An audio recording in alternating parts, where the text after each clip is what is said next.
All right, I've got 6, so I will read the virtual meeting notice and then you can go ahead and start the meeting, Rainey. Okey-doke. Pursuant to Governor Baker's March 12, 2020 order suspending certain provisions of the open meeting law, General Laws, Chapter 30A, Section 18, and the Governor's March 15, 2020 and March 23rd order imposing strict limitations on the number of people that may gather in one place, this meeting of the Town of Southampton Select Board is being conducted via remote participation. No in-person attendance of members of the public will be permitted, but every effort will be made to ensure that the public can adequately access the proceedings as provided for in the order. A reminder that persons who would like to listen to or view this meeting while in progress may do so by go to zoom.us, enter, hit join a meeting in the top right of the screen, type in the meeting ID, which is 842-7356-8207, and enter the password 087920. Hit join. Please be sure to mute your device when joining in. Note, to join in video meeting with cell phone, you will need to download the Zoom app from the App Store or by watching on public access TV Charter Spectrum Channel 191. In-person attendance and public comment at select board meetings will be suspended until further notice. If you email a written public comment before the scheduled select board meeting, it will be read at that select board meeting. If you email a written public comment after viewing something at a live televised select board meeting, it will be read at the next select board meeting. Please send your public comments via email to selectmen@townofsouthampton.org. Please note that all public comments must be within the requirements of the policy on public comments listed in the open time for the public on the select board agenda. Okay, thanks very much, Ed. So welcome everybody to the select board meeting, Southampton, April 28th, 2020. We'll start with the Pledge of Allegiance. I pledge allegiance to the flag of the United States of America and to the republic for which it stands, one nation, under God, indivisible, with liberty and justice for all. So as before, what everybody's minds and hearts is the effects of the COVID. I just want to again extend our deepest sympathy to the 3 families in town that have lost loved ones because of the virus, and to everybody else that's dealing with this and their families. I just want to start by asking if there's anybody that has a need to change the order of the agenda.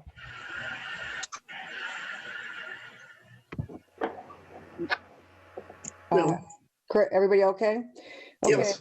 Then we'll keep going. There's no appointments or resignations. There's no hearings, but we do have reports. Would someone like to start with the select board reports? Okay, I'll start. The Hampshire Regional High School had a special meeting in conjunction with one of the other towns on April 15th, and the first portion of that meeting was devoted to some budget information, so I want to update you on that. The first item that was discussed was an adjustment to the capital budget. All capital requests on that budget, with the exception of the heating and cooling, have been removed. So our share, the portion that Southampton would have had to pay had the full budget remained intact, the capital budget would have been $178,549. With pulling back on the other capital items, it was reduced to $55,450. So we're looking at about $123,000 savings there than what was originally requested. And then secondly, looking ahead, and I'm sure Bobby's on and Aaron is on, maybe they have an update, but there was a conversation about the possibility about renegotiating the bus contract since they aren't transporting students. Well, the governor orders that, all the bus drivers' salaries and employment needs to remain intact. There may be some other savings realized through the fact that the buses are not running the way they did, and the maintenance and some savings there.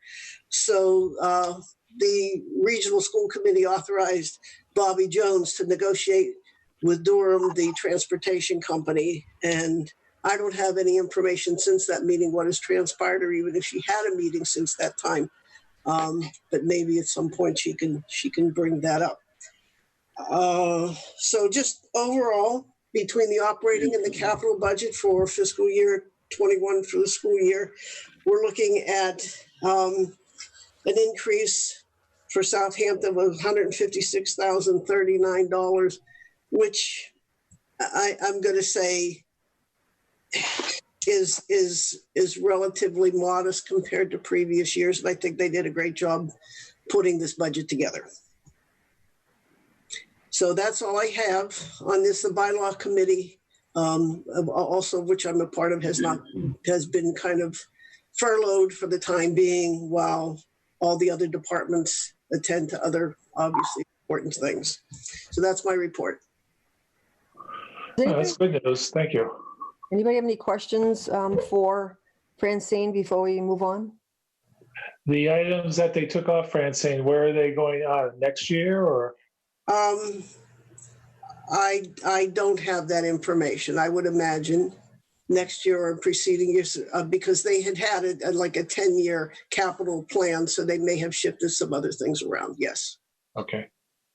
I'll get you. They're having their next meeting on Monday, and I'll be in attendance, their Zoom meeting, and I'll ask that information. I'll give it to you next time. Okay. Go ahead, John. I would say it seems like there's several people connected with Hampshire Regional on this call. Can we just ask them to turn on their mic and? Sure. So this is Aaron.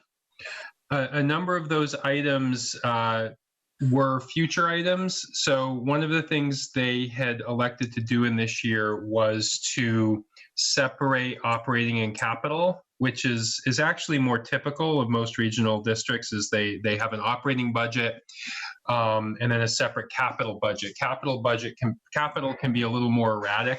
You have those big one-time costs, and then you might have a couple of years without much, and you have another. I'm sure you all experienced it too. You have a big truck at the DPW you have to buy one year. That shoots things way up. Then other years you may choose to finance it to spread it out. So what they did is they said, let's look at some capital needs going forward that might come up in the next few years. Let's get them all in one fell swoop in this capital request. And then we'll have a smoother next few years, and our operating budget will look more stable. Typically, operating budgets look a little more stable. You have your typical contractual increases, but no big capital items that come up. So in light of the COVID issue, knowing that towns are kind of scrambling for things right now, the regional committee decided to pull off some of the future items. The boiler issue is more immediate and urgent, so they kept that one on. Thank you. Can I ask a question? I know that the majority of the budget are contractual items, salaries, and also benefits and that sort of thing. Do you expect any kind of adjustment to your budget? I mean, I think there are. It seems like there'd be savings in terms of, copying and food and all, a number of curricular items. But do you anticipate any changes in the budget? Well, truth be told, while we have the current year, next year, we're anticipating the next year's budget to be what we put forth. We're expecting to have school. We're expecting to transport students. We're expecting to run everything. The reality is also that we are incurring costs in getting devices. We're actually feeding students now.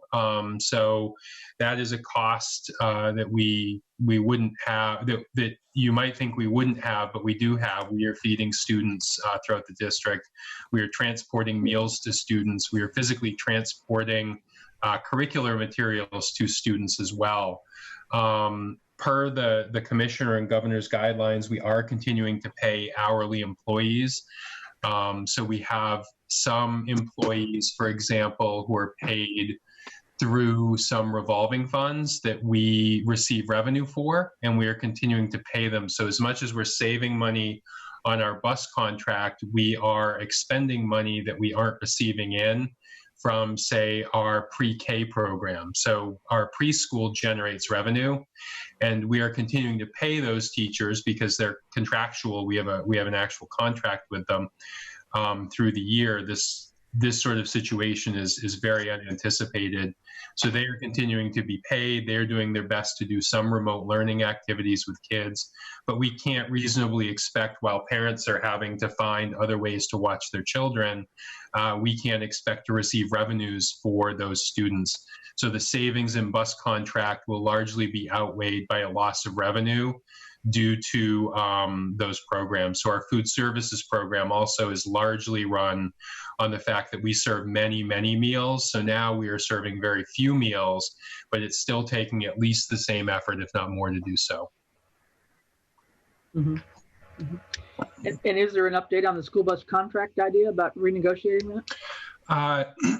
There's no final agreement as of yet. It's talks back and forth. I believe the regional director is speaking with their corporate right now to finalize what those numbers are looking like. We're looking at maybe a 25% reduction, but in doing so, the bus company will retain all of its employees and pay them. That's, again, what the Commissioner of Education is instructing us to do. Bus drivers are in very high demand, and they are very costly to train.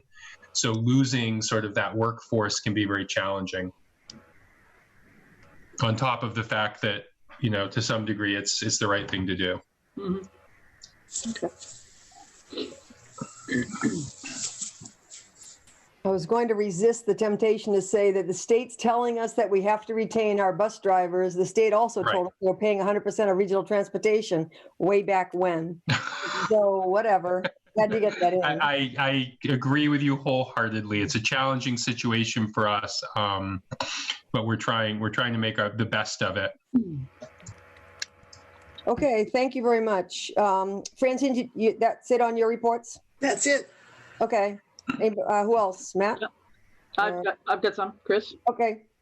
Master Plan Implementation Committee met last night along with our PVPC consultant, and we spent a good deal of time looking at the original survey that was done for the development of the master plan back in 2013, and spent time, we had all come with our own ideas and edits about questions that we might modify and or eliminate for that. And we had a very good meeting. So we've got a rough idea of what we can do to kind of shorten that survey, but also put in more relevant questions looking forward from now forward, rather than kind of taking a look at the questions as they were maybe close to 10 years ago now. So we will have another meeting May 11th, but the master plan is engaged and still trying to meet via Zoom.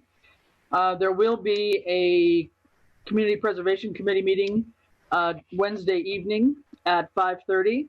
And that will also be by Zoom. And then lastly, I just wanted to address, it's not a meeting per se, but there's been a lot of stuff on social media about the low level of Alder Pond up at the Wolf Hill Sanctuary. And so I wanted to kind of address that maybe from the conservation point of view, just to correct any information or clarify things that people may be thinking. The Alder Pond up on Fulmer Road area, as people may know, is actually private property. It belongs to the Searle family. The town actually bought the conservation restriction on that about 10 years ago. So part of it is accessible to town residents.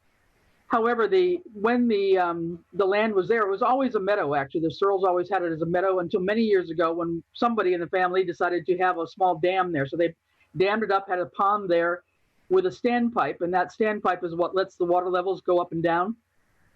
Well, over the years, basically, there's been a beaver dam up there, or more than one probably, and that has all increased a lot of the ability for the water to rise because they plugged up the pipe. So the water in the pond has risen to levels that we've all been familiar seeing from the road over time. And then recently, all of a sudden, it's kind of really shrunk down. And the reason is basically all the stuff that was kind of in that standpipe has kind of rotted finally, and the pressure of the water, just the weight of the water, actually kind of burst that standpipe. So that's allowed the pond to kind of go back down to its normal land level. So it's nothing that's been done to intentionally drain it. It's a force of nature. It was a natural occurrence. And so maybe the beavers will get back to work again. But at this point in time, it's really up to the Searles to to decide if they want to do anything about that. It's their property. It's their private property. The conservation restriction that we have on it is there's a trail there that residents are allowed to use. But we would just note again that it is private property and you're free to use it during daytime, but stay on the trails and be respectful of the fact that this is private property. As far as I know, dogs, somebody asked that question, dogs would be fine. I would encourage maybe that they be on a leash just so that they don't go running across other people's property. But the trail is there for people to get out and enjoy while we have this nice weather coming up, hopefully. Okay, so I hope that clarifies a few things, that there was nothing done intentionally there, that this was a natural occurrence, why the water level is now down to very little. That's all I have. Okay, anybody else? Rainey, I don't have many updates. School committee hasn't met since our last meeting. They meet again. I believe it's not tomorrow night. I think it's Thursday night this week. And I'll be at that meeting. PQB has met a few times. We've done everything over email.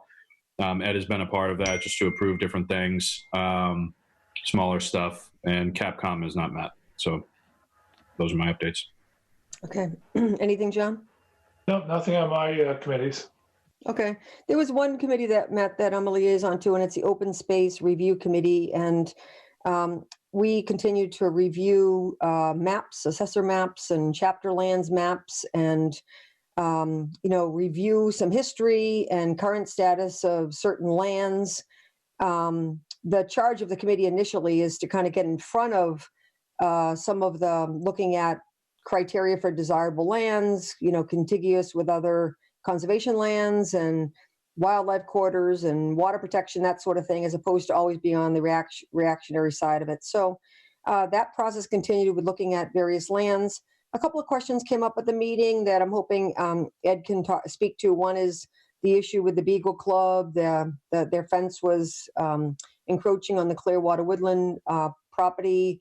And the other one had to do with the status of the open space and recreation plan, and just a clarification of the funds available to hire through the most recent grant that we got. So Ed, if you could address that, those things, I think that's about it. Chris, is there anything else that you wanted to mention from that meeting?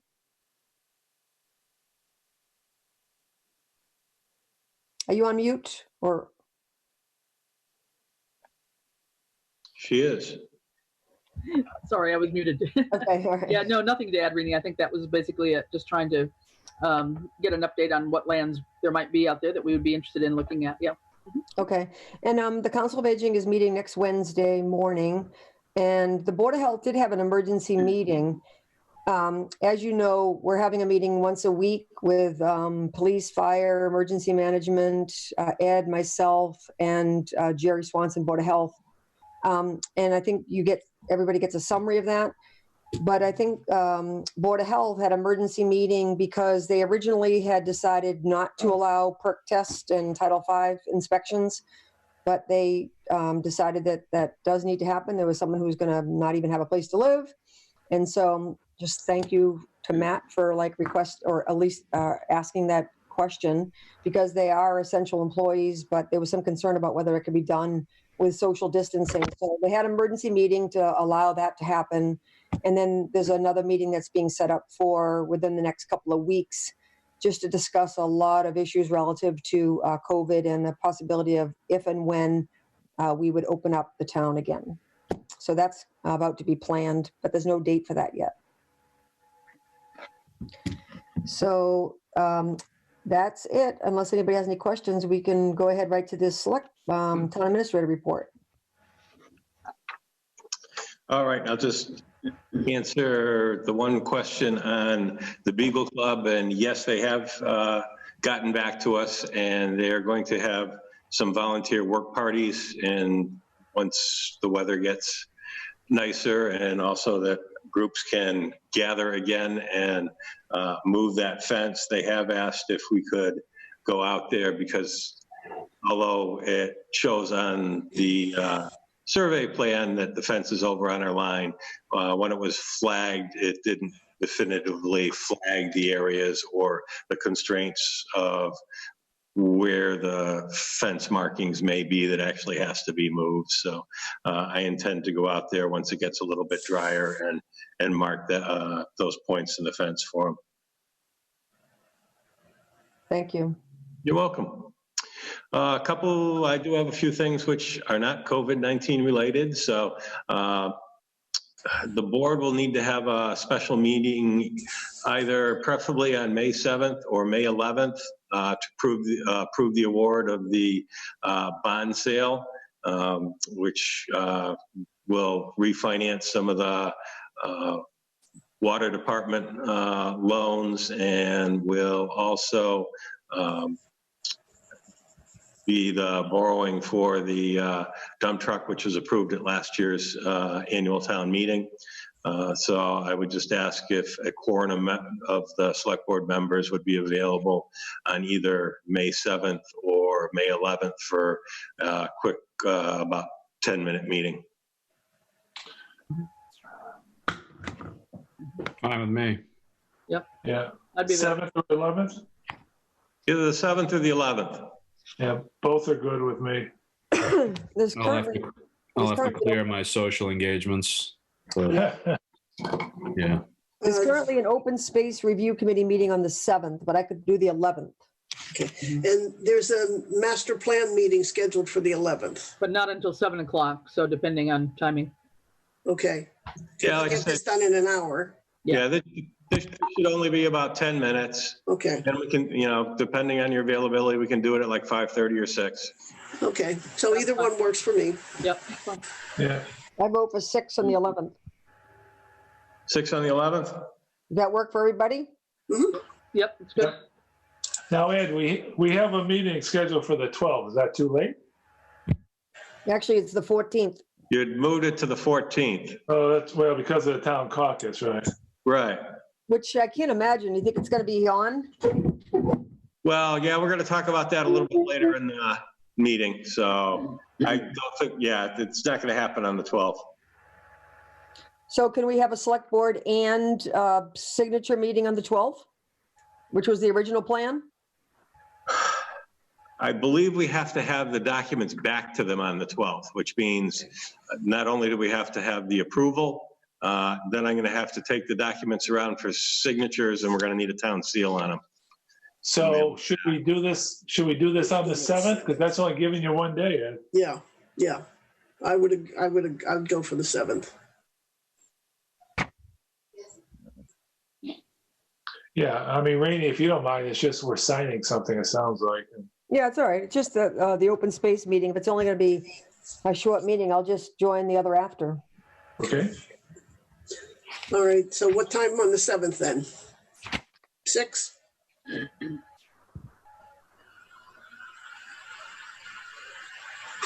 What time's the open space?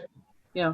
What time is Open open? space is at 6. 6, yeah. You want to do like 5:45? Yeah, at 5:30 or 5:45, whatever works for everybody else. I think I'll be home that day, Ed. I'm good. You want to do it at 5:30 then? Fine, Sure. Okay. 5:30 on the 7th. All right. Jen, thanks you. It'll be nice to get that taken care of. Next up, Randall Kemp, the highway superintendent, has completed and filed the quarterly report for the Mass Works grant. Due to the delay in the process of completing the design and getting out to bid due to the delay with Mass DOT third-party peer review, we will be filing a request with the Mass Works for a drawdown amendment request to our grant budget for this fiscal year. And let's see. Can you just explain what you mean by that?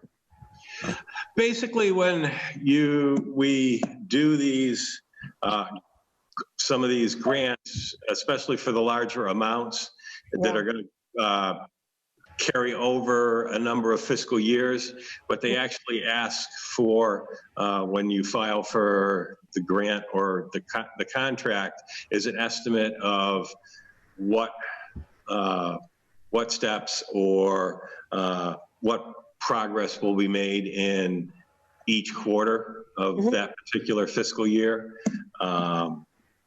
And that's how the grant is laid out. In this particular case, we had anticipated that we'd actually have some costs in the first and second quarter of this fiscal year, 2020, because we expected to be out to bid early, that we would have awarded a contract, and that some preliminary work might have been done out there. In this particular case, because of the delay, it has not. So MassWorks will allow us to amend that original budget and what they call a drawdown request, because that's how you draw down, in this particular case, up to $1 million, and we estimated by quarters. So we'll need to make a little adjustment to that. Okay. And actually, it was their recommendation that we do that. So they've been very helpful through the process. Okay, great. Any other questions or anything else for your report, Ed? Got a couple more items.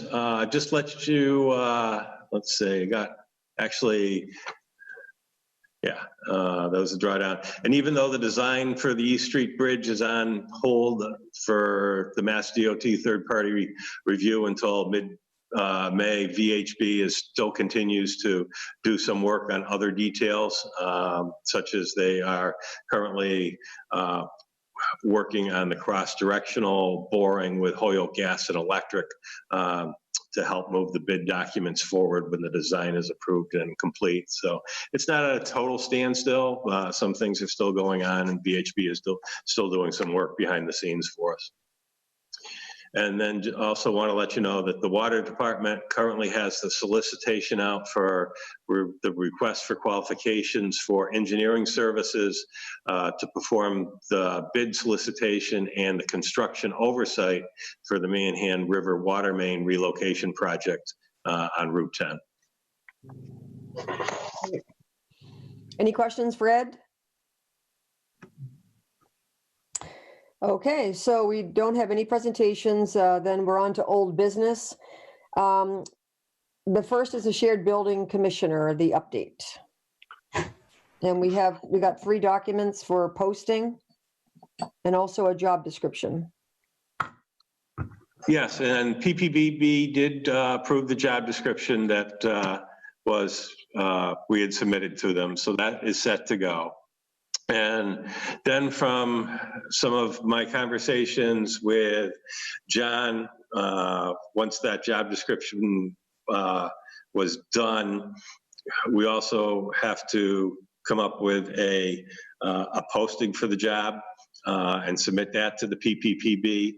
And because of the fact that we are still working with Southampton to move forward on a shared building commissioner position between Southampton and Westhampton, I wasn't quite sure the best way to do that. So I had actually drafted 2 different postings. I drafted a posting for a building commissioner just for the town of Southampton at 32 hours, and did a shared building commissioner position with the town of Westhampton at 40 hours, and shared those with John. And then John asked me if there was any way to combine those. So I came up with a third one, which is a third document, which basically in one posting outlays 2 different options. One that would be a shared building commissioner position with the town of Westhampton at 40 hours. And then it states, if that agreement didn't come to fruition, the second option would be that we would be interviewing and hiring for a building commissioner just for the town of Southampton at 32 hours. And then it goes on and gives the requirements for that position, which would be the same requirements either way. So I did not know if the select board had any preference on how this was put out there or not, but there are 3 different options out there on the table. Yeah, let me just chime in a second here. The reason I thought of just having one, if I'm looking down and balancing my PC in my lap, sorry. If we just have one job description with two options, people are going to see one ad in the paper. Or if they say two separate ads, they're going to say, well, is Southampton looking for 32 hours? Or is Southampton looking for 40? Or is it two different jobs? So by posting one with the two options, people will see that we're either going to hire a 32 or a 40 hour, not that we're looking for two separate positions. So that was my thought on one posting, having option A and B, if you will. I think it's great, John. Yeah, I saw that, and I think that's good. My thought was I wasn't sure that it was clear that Southampton would still be the lead employer on that. If that was clear in that language, that, you know, if we did have the shared one as option one with Westhampton, that we were still the, you know, the lead party on that. I don't know if that was clear in that shared description I read, but I read it quickly, so. Probably not, but that's more in the contract with Westhampton and the contract with the person. You know, Okay. if you want to put it in, we could, but I think a little less is better. That's, you know.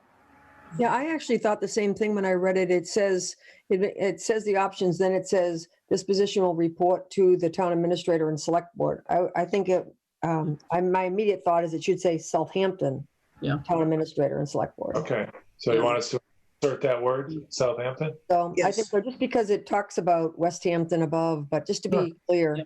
even Yeah. though the job posting says Southampton, I just think it should be specific. Yeah, Sure. I think anybody who would be applying would say, well, gee, who am I supposed to be, you know, reporting to? Who do I work for? You know, I think that would just be clearer. And then just one other quickie question on the job description itself. I don't know if you made any changes on it, but on the first page, it talks about a date of approval on that is from, I think it was 17? 2017. So does that need to change, or is that okay?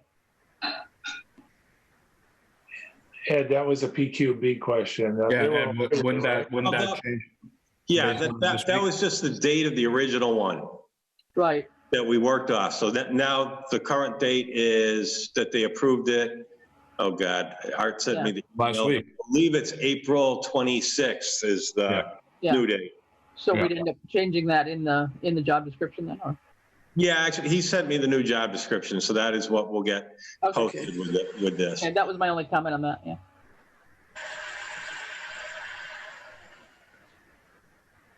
Any other comments about the posting? There was one other option that was raised last select board meeting. That was the possibility of joining with another larger district. Oh, yes, I can give you an update on that. I reached out to the building departments in each town, Easthampton and Westfield, didn't get a call back. Talked to Tom Quinlan, and he gave me information that Easthampton, for instance, they weren't having office hours, so they weren't there. He also let me know that the building inspector in Easthampton is just that, a building inspector. It's not a building commissioner yet. So anyways, I reached out to the mayor in Easthampton, La Chapelle, and I'm going to be reaching out to Mayor Humison tomorrow. And Okay. start with them, and we'll work our way down. Thanks so much for doing this, John. I know it's a lot of work. Appreciate problem. it. Great. Any other questions? Are we going? And just a couple other things, and I'll do it under the shared building commissioner update. We've already basically taken care of the posting also, which was a separate agenda item. Tom is willing and has offered to help us out in the interim in between, like on nights and weekends. And he would be amendable to taking the $40 per inspection that like an alternate inspector would receive.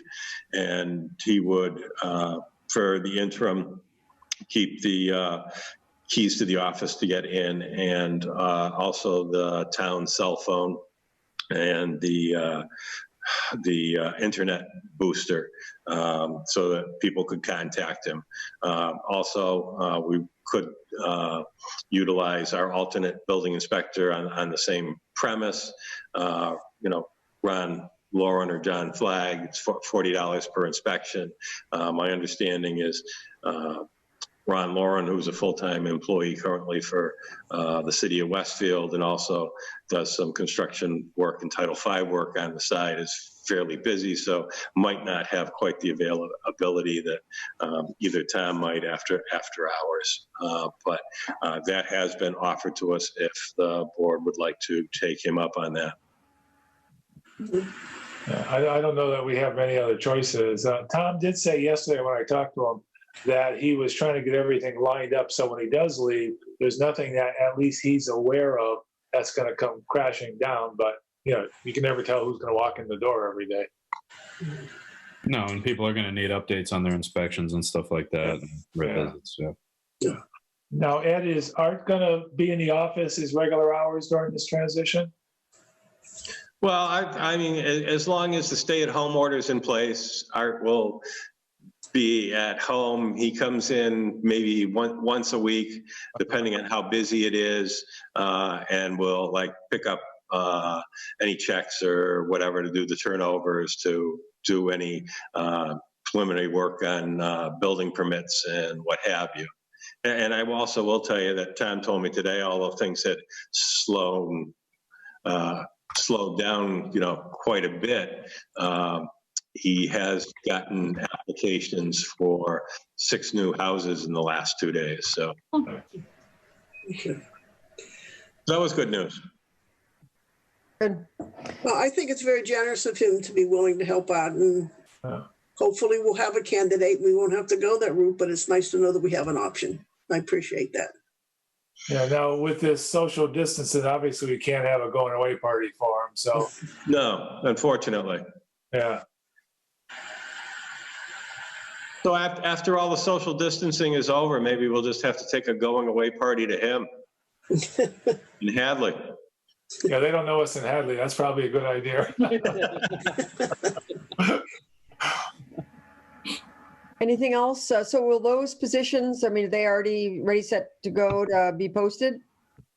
Well, the next step is I will take this, make the one adjustment to it, and I will put it with a PRF, and I will scan them and send them off to Art tonight so that the PPB can approve the posting of that position. And if the select board wants to pre-approve it, and instead of waiting for it to come back for a meeting, you could vote to approve its posting at tonight's meeting by a motion and vote, and then you can just get it signed in the interim after PPPB does. Yeah, and just as an aside, because we're always interested in this, the part-time posting is 32 hours, not 35 that Tom was doing. And I discussed it. We figure 32 hours is 4 8-hour days, should be, you know, more efficient than trying to put 35-hour person in. Plus the salary range that Ed did some research on with PQB will hopefully bring this all in under budget too. So looking at that part too as we go along. How do people feel about the approval pending PQB and accountant, I guess, at this point, because finance doesn't have to approve, correct? Yes, Vicki will have to initial it also. Yeah. Yeah, the money's in the budget, so from a finance point of view, it shouldn't be an issue. Would you like to pre-approve it? If so, maybe a motion then? I move to pre-approve. I'll second it. Any other discussion? All those in favor? Roll- Aye. Aye. No, Roll Martin, call. Fowles eye. Tishman, I. Groden, aye. All right, thank you. And thanks again, John, for all your work on that. no problem. Okay, so the next is the East Street Bridge. Is there more to say about that? No, we've covered that one. Okay, and you said the middle of May is when we expect to hear back? May 13th was the deadline that Mass DOT had given to the third party independent review. So we should hear right around that date. Okay, thanks. You're welcome. Next then is the Easthampton media contract. We've been discussing this quite a bit. And some last minute things were sent to us from Easthampton Media. I think the last time we discussed the issues that were still up in the air. What would you like to do? Hi, everybody. Jen Ramsey, Easthampton Media. I was sent a version yesterday from Ed, and I think it looks great. I don't really have any problems with it. The only question I have for you is the procurement and the ability to purchase equipment in an emergency situation, how that would work. And from my understanding from town council, and I've asked them to clarify it, but from the original understanding, whether it's the capital funds or the budgetary funds, they at least need to be appropriated by a town meeting. So my suggestion, because, okay, what we're going to be doing shortly is anticipated, and we can identify pretty much what we're going to be doing. Obviously, if something breaks along the way that is unanticipated, we would need to go back to or wait for a town meeting to do that. So my thought process might be that whatever the dollar amount we think is going to cover the current upgrades, whether that be $39,000 or $40,000 from your quotes, Jen, is that perhaps we actually ask for maybe 43 or 44,000 to be appropriated, do it under an article versus a budget line item. Articles carry forward from fiscal year to fiscal year. So might give, a little bit of buffer so that if something comes up in the interim, it can be covered. And perhaps at the point that that buffered amount ends up getting used on something that's, not anticipated or whatever, or just breaks, that at that point we remember that we've utilized those funds, and maybe we approve or ask town meeting to approve another $4,000 or $5,000 out there in case something else breaks again. Yeah, that was a good suggestion. Our lawyer also suggested perhaps building in an article to appropriate maybe $5,000 to Easthampton Media from the PEG Access capital expenditures just for emergency purposes, like appropriate a set dollar amount that we could use in an emergency if we have a breakage of something and we have to replace it right away. That's another way to go. Yeah, okay. Everything else in the version you sent me yesterday, Ed, looks good. There were a couple of questions, but I think we ran through them in the last meeting, so I don't want to beat a dead horse. But one of them was just striking the need for a certified financial audit because we don't need to. We're under $500,000. But I agree with all the changes. I think they're great. Mm-hmm. Okay. Would the select board like to go through the second copy that is a little bit cleaner and without having the one that I sent as an attachment, which was yellow highlighted, the one that would be scanned in the big package? It would be the items that are highlighted in gray that were changes that came up or brought up at the last minute, or we're at the last meeting, I should say, or we had talked about making previously.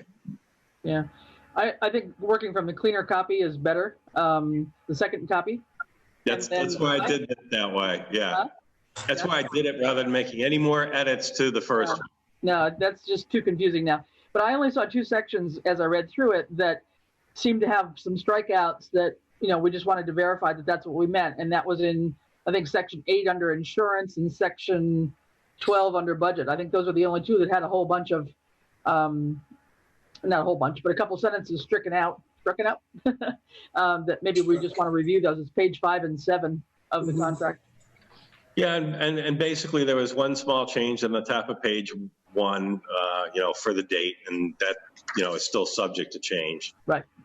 There was nothing on page 2, you're right. Nothing on page 3. Nothing on page 4. And then on page 5, in the second section, the town was stricken out and Easthampton Media was put in, and that's the section 7 under equipment and facilities that we had talked about. Right. And, yeah. That allows them to initiate the bidding process, right? To purchase the Yeah, equipment. it means they own the equipment. They would be able to bill us for it, and they would own it until the time that the contract wasn't extended or basically was terminated, at which time all that equipment would be turned back over to the town of Southampton under the premise that it be used for PEG access purposes. Okay.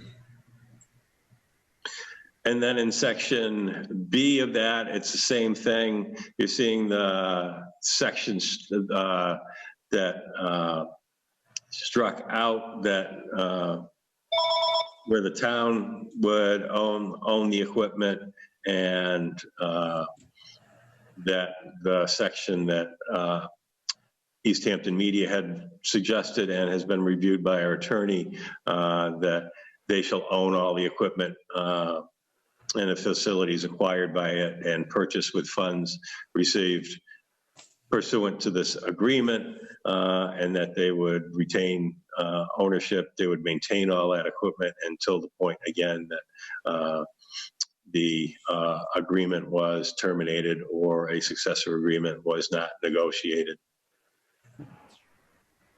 Okay. And then the insurance section 8, that certificate of insurance sentence was struck just because it's repeated further in section 8 that we have to provide the town a certificate of insurance. So it looked repetitive. Redundant. Yep. Okay. Page 6, there was not any changes on it.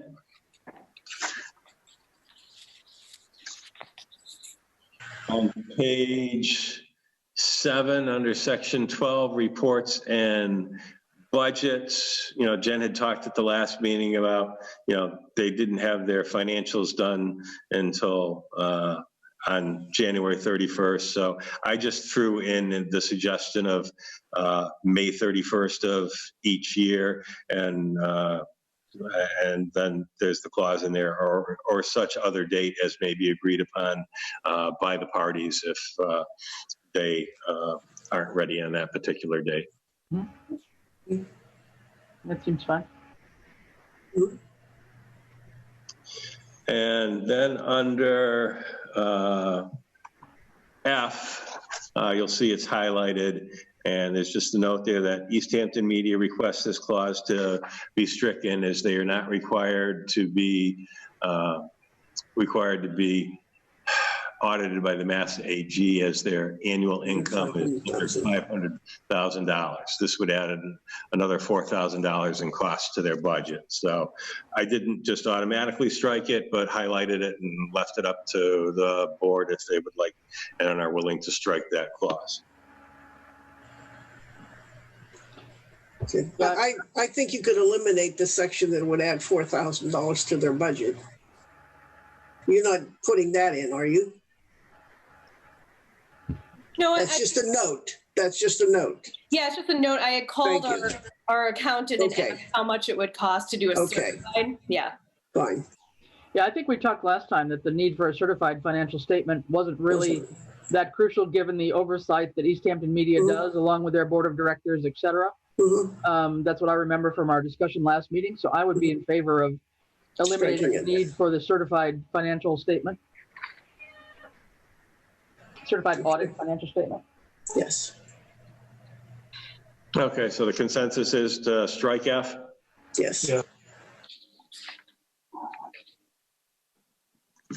Okay. Let's say page 8, about halfway down, it's the third paragraph under A, which is section 13 funding.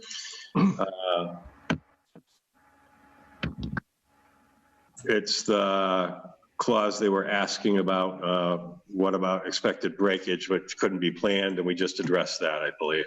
Yep. Okay. And then under same section, same page, under B, funding for PEG access service, Easthampton Media and Jen had asked that franchise be stricken and license, so it read license fees because that's the correct terminology rather than franchise fees. Yep.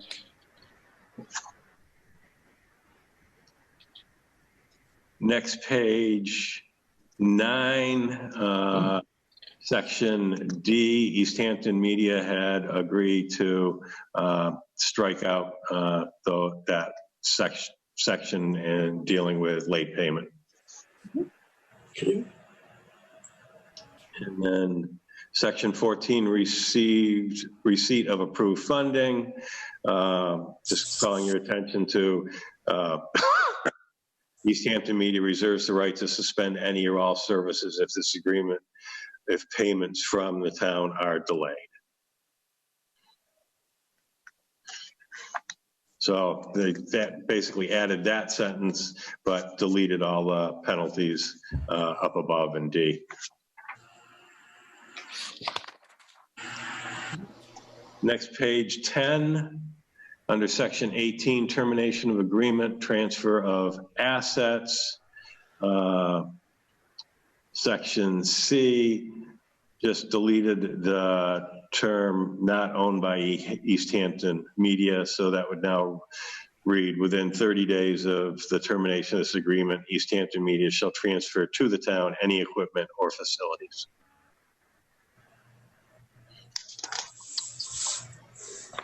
Let's see. Nothing, no edits on 11. And basically, the only thing on 12 at the bottom, it still had their Easthampton Media's ECAT name and the old address. So I edited that to the new one. Thank you. You're welcome. It had gotten done on that last page where it gets signed for the name, but it hadn't gotten changed there. And that is it. Good. So I'm okay with moving this forward. I think it's, you know, it protects both parties. It clearly lays out the responsibilities of Easthampton Media. Could you just review that it's a 3-year contract and the starting date is what? The date of signing, whenever Date of signing. Oh, okay, so it's not retroactive. No. Okay, And it is a 3-year contract. yep. And the other points we had previously discussed about, I think our attorney had strengthened the indemnification. We dealt with the issue of the equipment. The extra 5% stays in, and the payment, kind of strong language, is removed. Were there any other points that anybody wanted to talk about? No. No, I think this covers it. Yeah. Okay, I think we can move forward. Yeah. sounds good. So would you like to make a motion and second and vote on approving the contract as amended? And then I will amend it, and then I'll just have to track down some of you for signatures, and then it'll go over to Easthampton Media. Okay. I'll make an amendment. We accept the Easthampton Media contract as amended. And I'll second. Any further discussion? All right, all those in favor? Fowles eye. Tishman, aye. Martin, aye. Matt's on mute. Roland, Roden, aye. Thank you. Thank you. Thank And you, thank you, Select Jen, for your diligent work working with me on that. Appreciate your help as well. We look forward to working with you in the future. Yeah, thanks Absolutely. both of you. So Jen, before you sign off there, what do you think, or Ed, what is the next step in terms of getting better equipment? What is our plan? Well, Jen's going to take a look at it again. We had a conversation the other day because a couple of items that I had brought up, which may change things a little bit, is I did ask her, because of what we're going through, or what we started going through before we started using the Zoom meetings or the social distancing, of trying to get 6 feet apart and what have you. And we've got obviously some boards that might be 5 members, some that might be 7 or whatever. I asked her if she could take a look at a microphone that would be just as good as what we originally intended or what they originally spec'd out, but rather than being actually fixed or drilled into these desks, might be able to just sit on them and be moved a little bit to accommodate those things. So she's going to take a look at that. And the other thing I did ask about was to make sure that the new system would also, in addition to these microphones, one at the podium, would also be able to accommodate a cordless microphone, so that it could be passed around. But once that's done, we will have to put an article on this annual town meeting for the expenditure of those funds. And what's the date of that meeting? That's gonna be a tough one. Right now, it is Moving target. June 5th, I think. Okay. If Just it so I can doesn't plan push ahead up- to make sure I get you the proposal far in advance. Yeah, it just, if it does not get pushed off again due to any new restrictions or lesser restrictions may be after May 18th. I have down June 9th. Okay. Okay, that sounds better. Okay. I was trying to do it from my memory, so. No, that's okay. Well, Okay. hopefully, this has been a long time coming. So thank you, Jen, for your work. And also, Robert, if you're on the line as our representative for the board, thanks everybody for your help. But getting the equipment has been also a long time coming. So hopefully it won't be delayed too much. And we can get people can't hear us at home, and there've been long time problems with equipment. So I'm hoping we can move forward on those. Well Absolutely. done, everyone. Thank you. This Thank is you. wonderful Thank you work too, from Robert. the board and Easthampton, and away we go. Thanks, Robert. Cheers. Anything else on the media, Easthampton media? The next- Jen, yeah, I Go just ahead. one more question. Jen, last time I think you said you were looking for at least one more board member from from Southampton.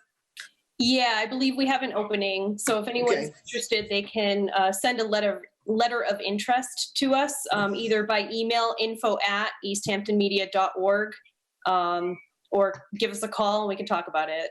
Okay. Jen, would you like to share the news about our new chair? Yeah, sure.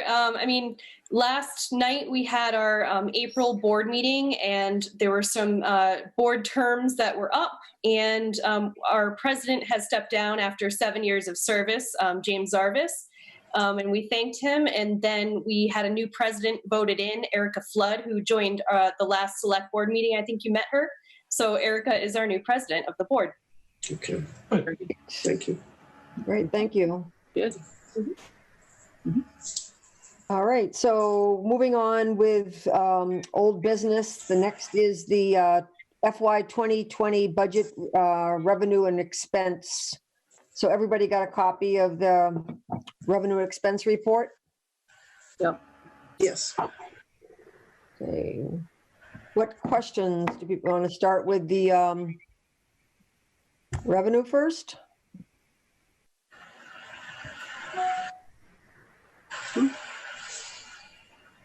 This is just a picky one, but it always has the end date on the revenue report that is incorrect, and somebody writes in the right date Well, why can't we just put the right date in originally so it's there on file with the proper date? They're canned programs. But if it could say 4/16, why can't it say March 31st? Because that's the period it was actually run through. But you're saying the revenue hasn't been posted through the 16th, only posted through the 31st. The first, correct. Okay, so the report was run through the 16th, but we only post it. So it's our posting versus when the report was run to calculate it. Correct. Okay. Seems a little odd, but I hear what you're saying. Well, the only really question I had about it was the 8.14% for the payment in lieu of taxes. Is that just delayed because our tax bill is delayed? My memory on payments in lieu of taxes is it isn't like quarterly. It is a one-time Okay. issuance and payment. So then that's been extended to June 1st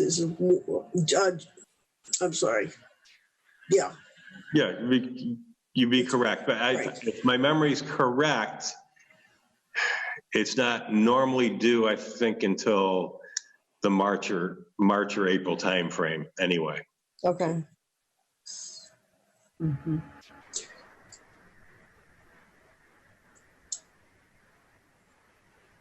No, I mean, obviously our revenue through the end of March shows comparatively through the income, the expenses, which are through the end of, or through the middle of April, right?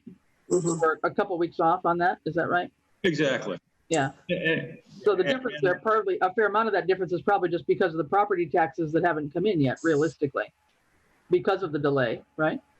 Correct. But yeah, that's pretty normal though, because we get the revenue at certain points during the year versus on a regular monthly basis where the expenses are every month. Right. There's always a disconnect there. Yeah. And of course, I will caution us a little bit on the revenue side because everything's been posted through March 31st. Don't forget that this, whether you call it lockdown, stay at home, non-essential business closures didn't happen until after mid-March. So I'm more concerned about, the last 25% of those local revenues that would be coming in April, May, and June, and what the effect may be on those. And I will say that I was on a conference call briefing today, and the state and the Division of Revenue have come out, and it made me feel a little better because I was a little wondering about this fiscal year. Said that anything that was in the cherry sheets that towns and cities were told they were going to receive this fiscal year 2020, we're still going to get. Oh, that's good. And the only thing I say is this is an improvement. I mean, to have a 2-week lag as opposed to a 2-month lag, this is much better. So it gives us a better handle on where we are with our cash flow. Yeah. Any other questions about the revenue? You want to talk about the expenses? Yeah, I've got a couple questions on expenses when you get to it. Yeah, I do too. All right, let's get to it. Ready, John? Chris, go ahead. You're ladies first. No, it's okay. I guess I was just curious on the police outside detail. One that looked like it was a bit over the 100% expenditure, and if that was still some of the carryover from way back when on the Eversource deal, if that had all been settled, or if this is still That's been settled and taken care of. So this is maybe still because we're still on the Glendale Road part, or is there something else that's happening there? Well, don't forget with our detail payments, we pay our officers in the pay period that they actually did the detail or earned, and we may not actually collect from the vendor for, could be 2 to 4 weeks after Later that. on, yeah. We have to bill them and then receive it. Yeah. Okay. All right, that's doable. There was a couple others. Let me find them. Sorry. Something to do with there was a question about the the capital funds for water and the pumping station. Just curious as to what that cost was all about in terms of being a Okay, thank you. big chunk. It's whatever the budget, it's number 31. I think it's capital funds water. There's something about the, if I can read it on my little screen here, hold on.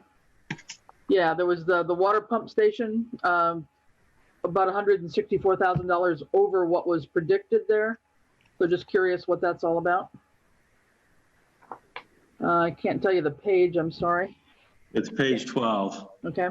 at least of the expense report, I think. Yeah, okay, yeah. Are you able to speak to that, Ed? It's 139% over budget. And then the water projects one right under it as well, both. And I'm going to take a stab at this, but those bids did come up over what was actually estimated and predicted in the capital funds, so that the water department was using some of the approved borrowings to close that gap, but I will get you the exact figures for you. Okay. And then for me, just one more, back on number 28, which is the Community Preservation Fund.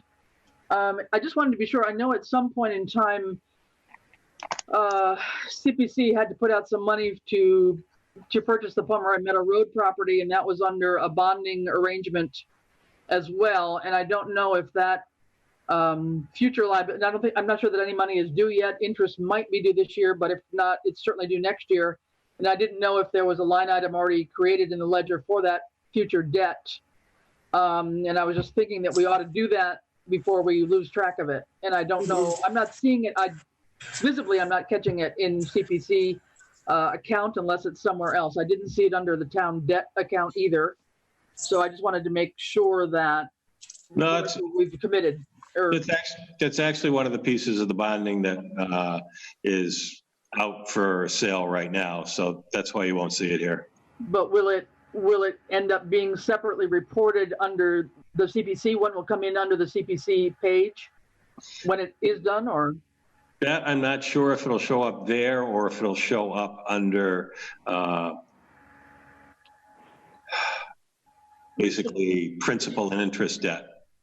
Okay. It just needs to be identifiable somehow, right? So Right. Yeah. Yeah. Okay. Yeah. So I wasn't clear if that's where that if that had already been done, because that's been a while since we had done the purchase on the Pomeroy Meadow, and I just wanted to be sure that we didn't lose track of that future liability for the bonding. Even though it hasn't been done yet, we know there's an amount we have to put out, right? Right. And we won't know the exact amounts per year until we get that bond sale back. Okay. That's all I had for questions. And my memory is that between the treasurer working with CPC, I believe that CPC asked for that to be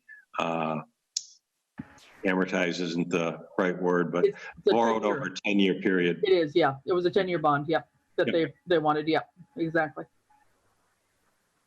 That's all I had, thanks. Okay.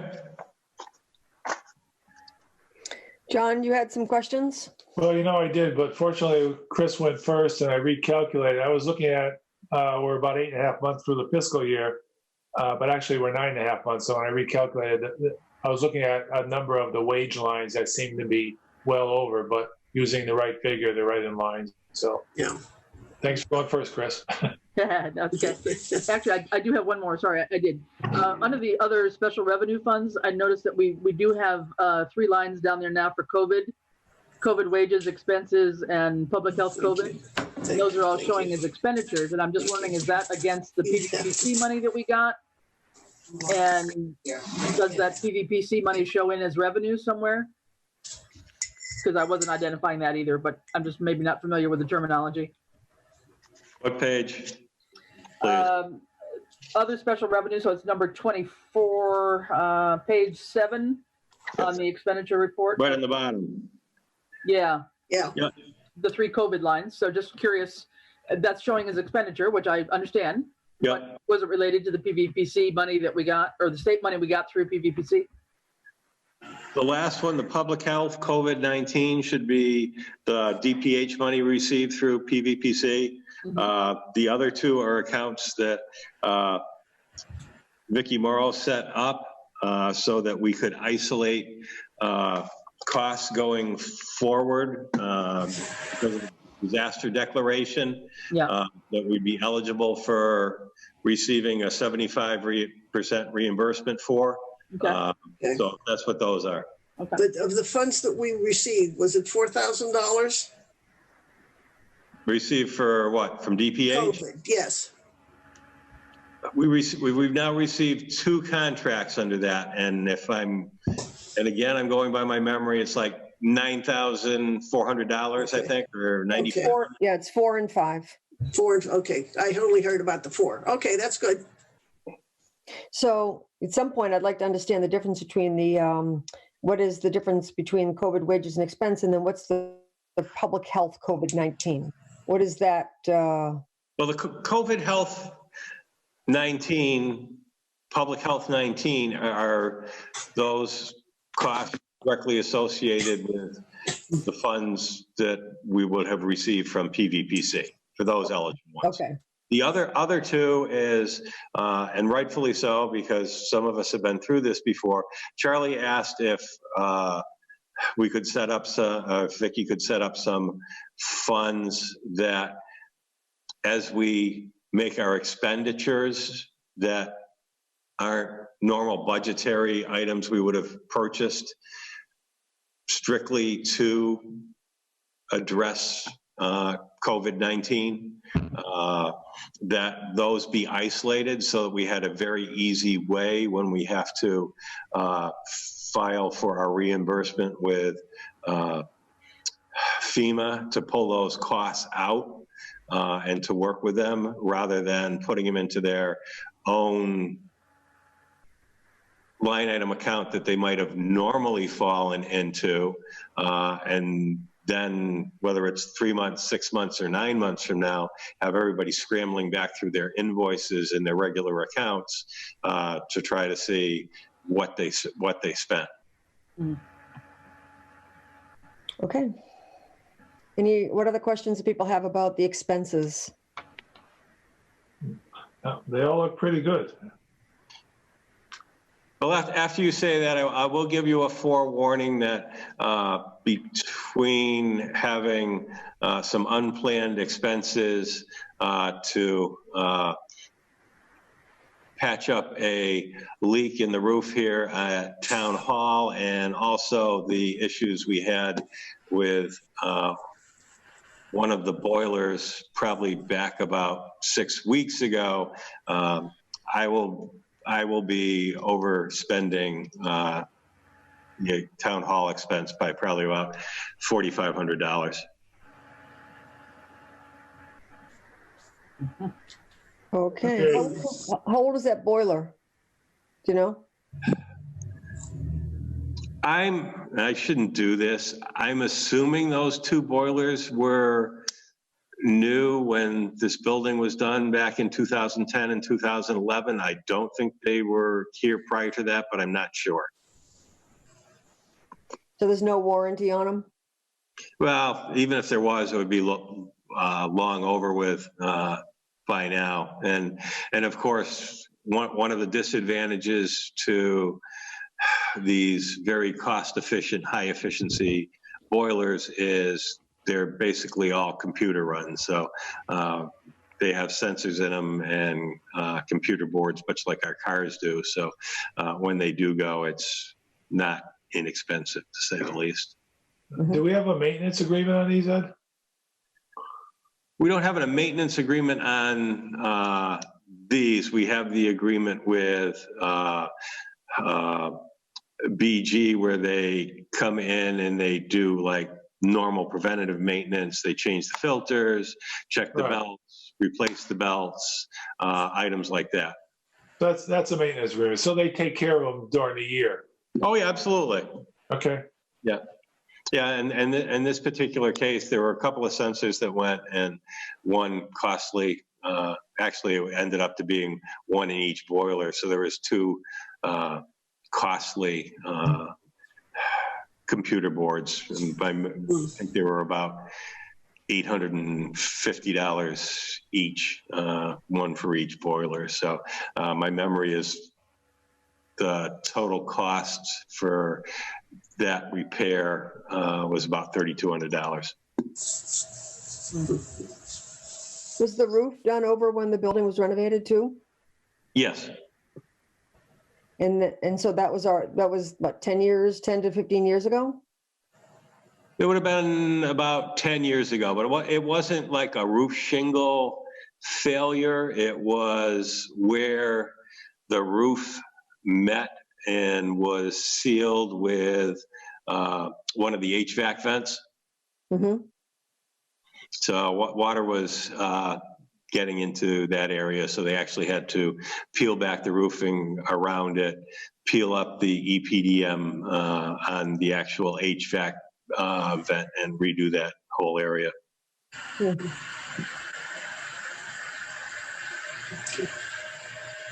Okay, I just have another question about the expenses. There are two and again, there's a council aging meeting next Wednesday, so I can certainly ask about this there, but it seems like the wages, COA wages are up at like 96%. Is that because some of the money will be coming for the rest of the fiscal year out of the grant, the formula grant? And the other question has to do with the van. There was an adjustment made on the van, because usually isn't it about $32,000 a year for the van? And then it looks like there's an adjustment. It's already up there, sort of overspent. My memory is it's about $30,000 for the van. Yeah. And the COA has had some unanticipated, shall we say, wage costs this year because of an individual being out on the extended sick leave policy, and that's what is feeding into this. Okay. That's why, going back to the discussion that we've been having about, do we get disability insurance outside, or do we kind of set up another pool of money so that departments aren't impacted negatively when things that they can't help occur? Then they lose a wage. Yeah. Mm-hmm. Okay, so will there be a plan going forward to fill that gap at some point when we get closer to the end of the fiscal year? Yes. Okay. Yeah. All right, any other questions about revenue or expenses? Okay, then next thing on the agenda is flipping back between screens on the phone screen, so hang on. Old business is next steps, disposal of surplus real property at 93 College Highway. Ed sent out a proposal for the bid. And it's strictly a draft. It's my first take on it. So, just something you can look at, pull some ideas out of, but. Okay. So Ed, is it in our package online that you sent us, rather? No, I emailed it separately to you today. A separate email. I did go over it. I'm just trying to bring it back, and I'm working from two computers here. I did have a bunch of questions on it. So, well, of course you did. If you didn't, I'd be shocked. You've been doing this longer than I have. I know, and so if it's just a first draft, do you just want me to sit down with Ed and go over my questions, or do you want to go over them here? I'd rather go over them here. I have a couple of things, minor things, Ed. I'll just forward my copy back to you. Just really edits more than anything, but I have a couple of more substantial questions. So I think it's worth having a discussion as a board, though. Sure. Okay. So, John, you want to start? Sure. And I don't, let me see if I can bring it up in front of me here. If you don't mind me taking a second here, trying to find it.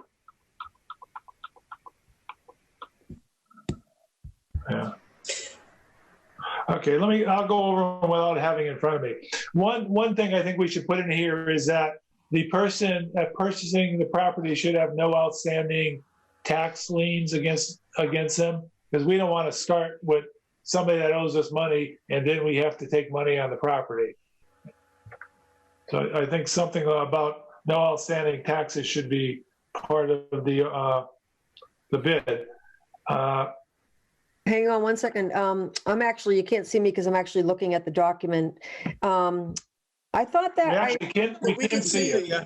oh, you can, hello. All right, so I thought that was in there. I thought there was something about must comply with all laws and, Well, those are tax laws and everything, so okay, so, no, sure. okay, I'm not sure that would be in.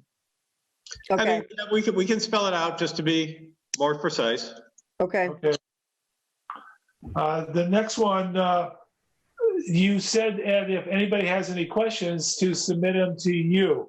Normally what happens is there is a deadline for submitting questions, and then you have to do an addendum with all the questions you receive in the town's responses to post to the website or wherever this is posting, so everybody gets the same answer, so they're on fair grounds.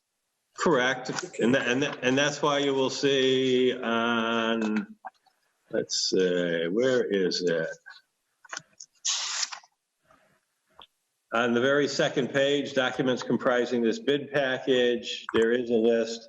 There's an acknowledgement form for addendums, if any. Right, but it doesn't say a time frame that people can submit questions to you by.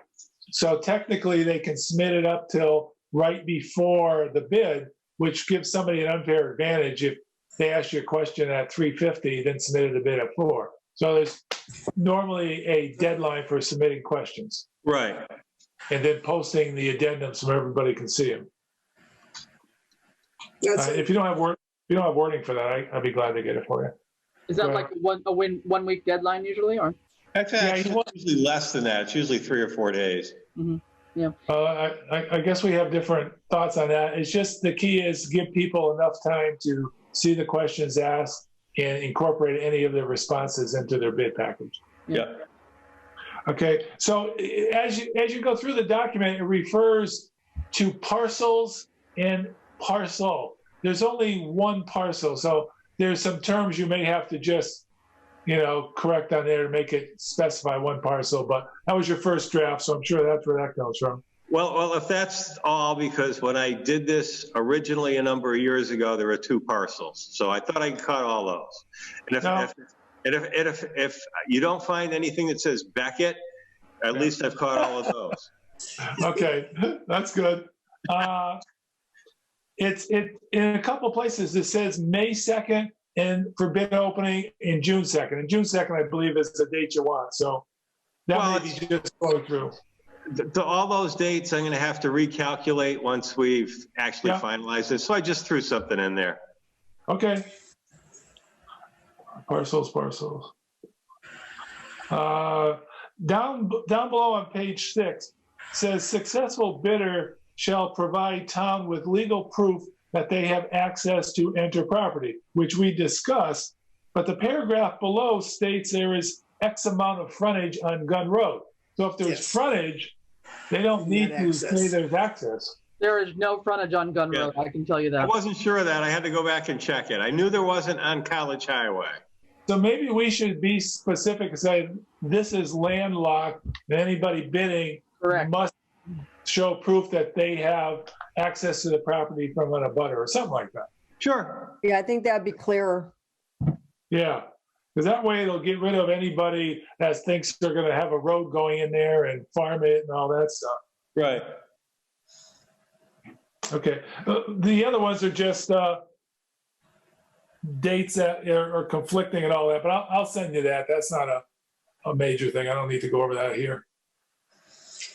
And all of the detail that's, indicated by those X's, I'm sure will be filled in, correct? Correct.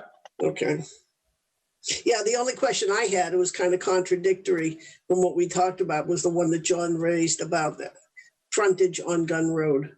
Thank you for that. And I'm assuming that it's going to be a cash transaction. Town's not going to finance this, right? No. Okay. Just a couple quick questions from my point of view. Is there a minimum time or that one has to put this out for bid? Is that, you've got it right now looking like a month open. That seems like a long time to me to have this transaction done. Actually, under a normal bid process, I would make it anywhere from a month to longer. However, I will be the first to tell you that while I've called this an invitation for bids, and we're pretty much doing it as an invitation for bids, it does not fall under the state procurement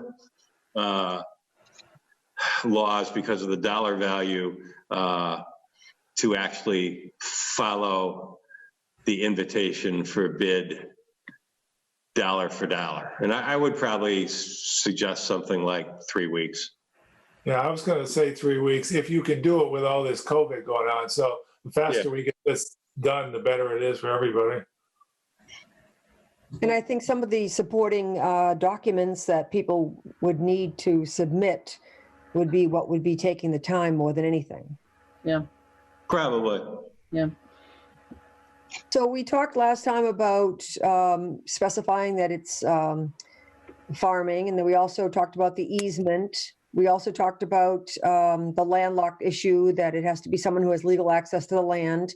We also talked about reserving the right to basically not take any bid, to refuse any particular bid. And we also talked about no minimum amount. So I was surprised to see that there was a minimum bid put in there. I thought we talked about not having a minimum bid. We did. It's highlighted. I'm just bringing it up again. That's up to the select board. Yeah. I personally, a minimum bid of 2,500 seems to be a low enough threshold that nobody is going to have an issue, because it's appraised at quite a bit more than that, and we all agreed. I think that was too high, the appraisal. Now, and I'll be honest, the $2,500 is from the 2 parcels that I did probably about 4 years ago. So I just left it in there and highlighted it just to have the discussion. And I went back. We have the parcel assessed at 24.9. I have not found my notes from MDR of what they think its value is. My memory is, and Francine, Yes. My memory is it was somewhere around 11 or 12. Okay. I thought it was around 8 or 9. You could be right. So 2,500 is 10% of what the town has assessed it at, then, right? Right. Okay. I still say no minimum, I still prefer no minimum bid. Then you can do that. Like I say, it's just in here for the conversation. Yeah, I mean, I just like to hear what other people say about it. And I actually thought MDR was closer to 14, but I'm not sure. Whatever. Okay. Well, we all have to find our notes. Yeah. Okay.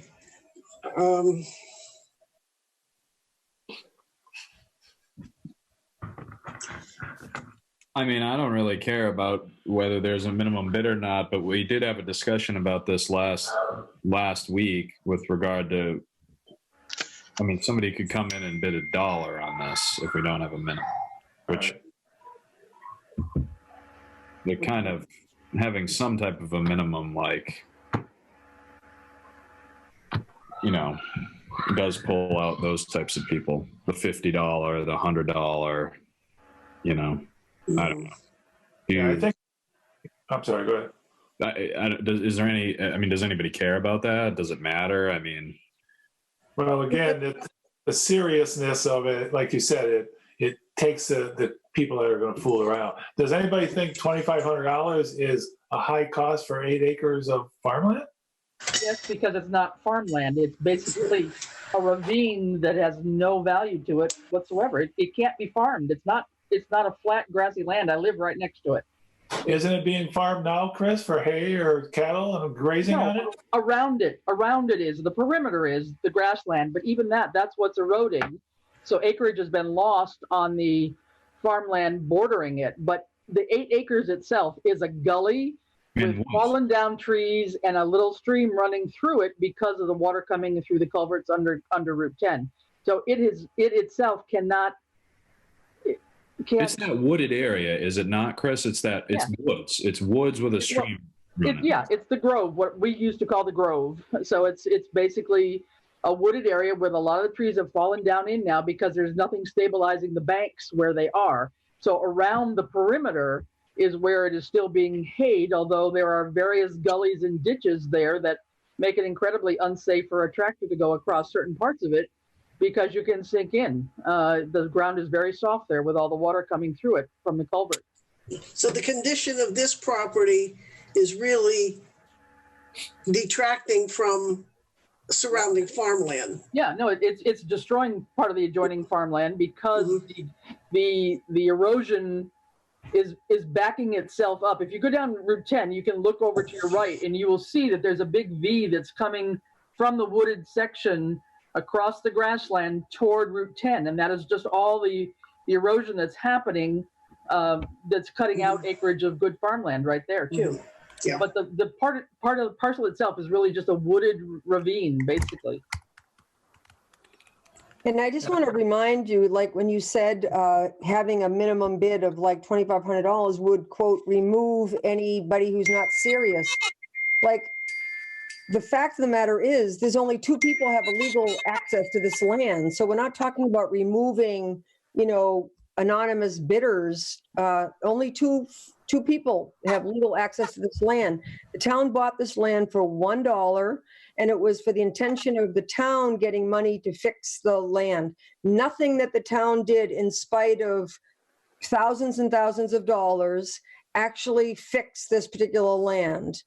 The whole intention of this is to provide it back to the farm where it originally was, or at least back to APR land, where there would be opportunities for grants now. It's kind of a reversal of a situation, so that there'd be opportunities for funds to be able to fix the land once and for all. We have a growing problem with erosion, and if anything gets built on the top of that hill across from Cumberland Farms, it's going to be 10 times worse. So I don't know what we're talking about when it comes to like a minimum bid, like remove people who aren't serious. There's 2 people who have legal access to this land. Yeah, by the criteria that we established in the bid. Right. That's a more, actually, that's a more restrictive criteria of having the legal access than having a minimum bid, at least in my opinion. Mhm. Yeah. It seems like when you put those kinds of criteria in, you kind of alleviate the need for having a minimum bid. Well, the minimum bid is to get some value for the town. That's, if you want to let it go for $1, I mean, you're right next to it, Chris. So I mean, that's a different thing. But from my point of view, and just my background is, it should always be a reasonable value on something when you bid it out. And 10% of what it's assessed at, to me, was a reasonable value. So I was comfortable with that. But Can you So, tell but, Sarah? but by whose assessment? I mean, if somewhere between What? $8,000 and $14,000. well, the town assessed it at 25, and the other folks came in and assessed it. People say somewhere between 8 and 14. So I mean, what is your house assessed at? I mean, the town assessed it. Is that what it's worth? I don't know. I'm just going on what the town assessment was and what the other assessment came in as. And 2,500 is well below any of it. That's all. Well, no, if you go by the 8 or 14, it's either $800 or $1,400 at 10%. Well, no, I just said 10% of what it was assessed at is what we're doing now. I wasn't saying that, but well, hey, we all have different thoughts on that. That's just the way the field I was in. It was always, we need to get a reasonable value. And this is, I haven't talked to any farmers to see if this is reasonable or not. So it just Can you seems folks hear me? Yeah. What was that? Can you hear me? Yes. Who's speaking? Hi. Sorry, it's Cheryl. Sorry, we were having some Zoom technical difficulties. Sorry. So we just Yeah, wanted yeah. to comment. Can she identify herself fully? Just your name and address, Cheryl, okay? Full name? Sure.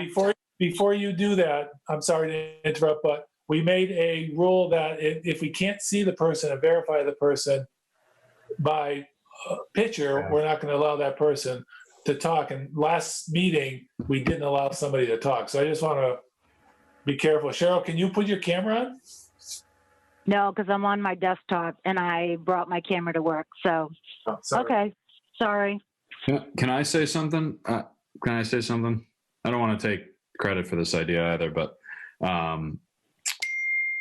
it was brought to my attention. I just briefly looked it up, and I'm sorry to throw a curveball in this, but there seems to be such thing as like for land of low value, which of course this is.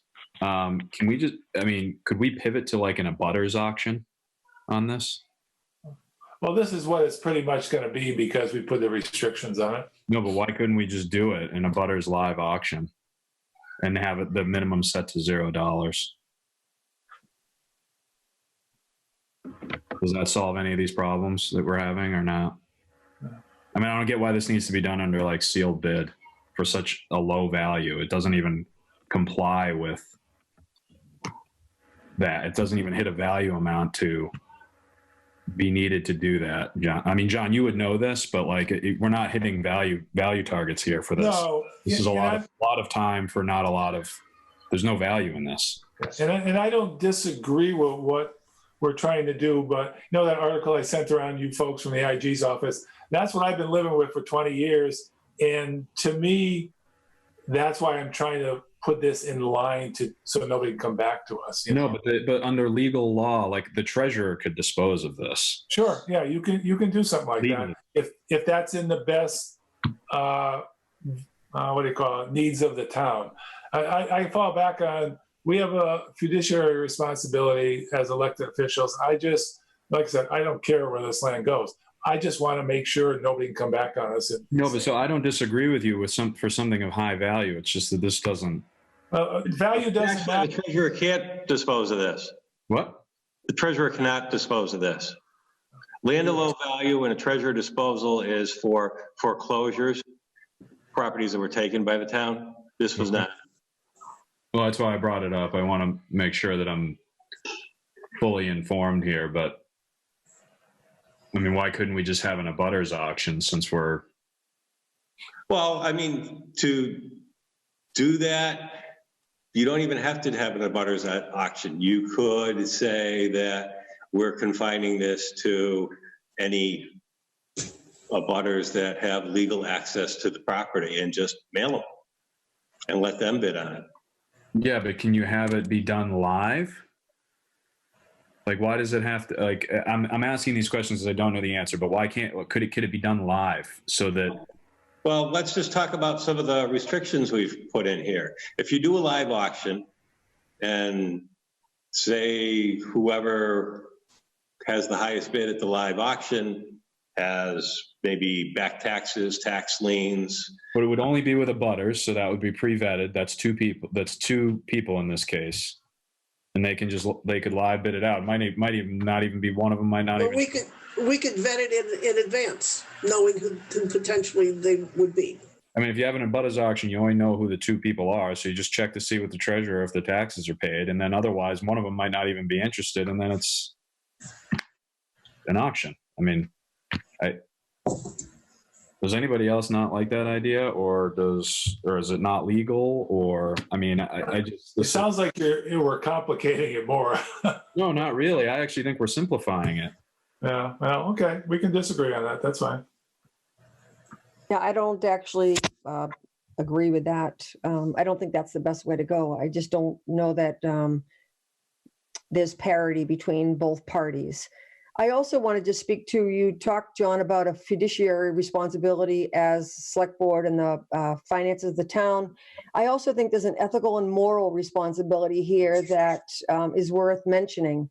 We bought the land for $1 with the full intention of trying to do something to improve the erosion on the property.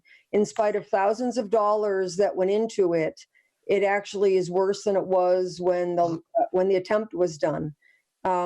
I think there's an ethical obligation here too that's, supersedes some of the financial. We all know the history and involves, people on the select board right now whose family ended up having to go into bankruptcy for doing something that was not deemed at the time illegal. And so I just feel like there's just a lot of unfortunate history here, and I think that we could do the right thing. And I don't think the do the right thing is try to get as much as we can from this piece of land, which is more of an asset than more of a liability than an asset. Yes. Who is chiming off here? Is that one of us?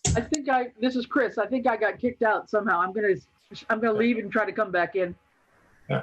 I don't disagree at all. And where the land ends up, I got my own hopes on it. But again, I just want to make sure the process is good. I've lived this for 20 years, and people get dinged for stuff that you wouldn't believe.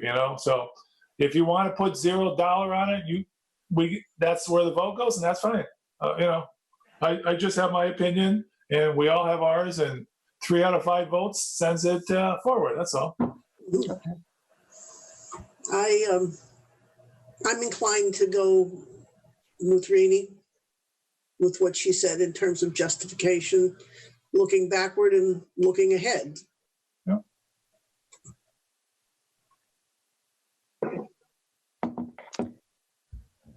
Anybody else want to speak? Oh, I think we have Cheryl Fletcher. We have someone, yeah. Cheryl, is that you? There you are. Yeah, she's there. Cheryl, you have your microphone unmuted? It says she's connecting. Okay. Yeah, to audio. She's connected. Cheryl, your There you go. microphone is off. No. You're muted, There Cheryl. you go. Now you're Can you back. hear us now? There you go. Okay. So the biggest thing we wanted to clarify is, sorry if I'm the echo. Yeah, you can't have 2 machines Speaker running is at on. the same time. Yeah. Okay, sorry, I have to move away from the computer. So the biggest thing is that with regards to the value of the land. And so I guess I'm disappointed that we're still at this point talking about it, because there are very good sources such as Farm Bureau and USDA. They have it by county and by state and what APR values are. And I think a disservice that we did was not to take pictures of that land so that you folks could all see what that land is actually look like. So there is no going down there. This is absolutely correct. It is considered a gully. It has absolutely no value. And so when we hear that, the minimum bidding, and again, we're not asking for any favors, obviously. I'm just stating fact that land is so not worth the $2,500. It's not valued at the $2,500. And we're concerned because we think that we understand you want to do right by the town and right by the voters, but the town meeting was in February, and now we're talking about potentially not having even a bidding packet until June. And it just keeps going and going and going. Did they lose it? No. Nope, we can still see you and hear you. Okay. So that's our biggest concern about. I think that there's a real misconception about what the value of that land is worth. You can't grow anything. You can't till it. That's the whole point. It's just worthless gully land. And so I think, we should have done a slide presentation or something a long time ago to show what the value of that land is. So, Cheryl, if I can ask a question. So my understanding from conversations is you want that land so you could, I'm going to use wrong words, probably rehab it so you can stop all the erosion and everything. You want to prep the land and so it's not going to keep eroding, correct? Because it erodes on your current property right now. Correct. The erosion is so severe that when we did the project 2 years ago for the erosion on our land, we talked to conservation and we had NRCS and USDA and conservation, and we could only go so far because the town owned the other land. And so We made some corrective measures on our land, but that soil erosion, all you have to do is drive down 10. You can see some of the sinkholes are so severe right up front by Route 10 with underneath the highway goes. It's almost, you're not going to be even to do one tractor length. And you can all see it. All you have to do is drive down 10 and look to the right. But once you get in there, I mean, it has to stop. It is having such a negative impact on our land. And those 8 acres is where all the land, where all the water runoff, accumulates. Logically speaking, the water runs downhill. And so, when the erosion problems started well before we bought the farm, and we understand better than anything about why the tires were put there and why the soil erosion problem existed. And it is terrible. I mean, all you have to do is go down there and watch the water go over those 8 acres. And our contention is that nobody watches it. Nobody monitors it. MDR doesn't. Board of Health doesn't. You folks don't. And it's really clear that people don't understand what's going on that land. So no disrespect, when there was mentioned a couple meetings ago about it's almost growing season, we kind of chuckled because you can't grow anything in there. So you folks need to do what you need to do, but we're really disappointed that we're still so many months out, and there are so many ways to get good information. All you had to do was call Farm Bureau or USDA and get some of these folks, and to hear, that you don't remember or you don't have in your record what MDR said as what the value of the property is. I just don't think, I understand in the COVID thing right now, it's not a priority. But it's really disappointing for us because we do sit on these meetings and we do hear, and we keep our mouth shut because we want to appear impartial and we understand the objective.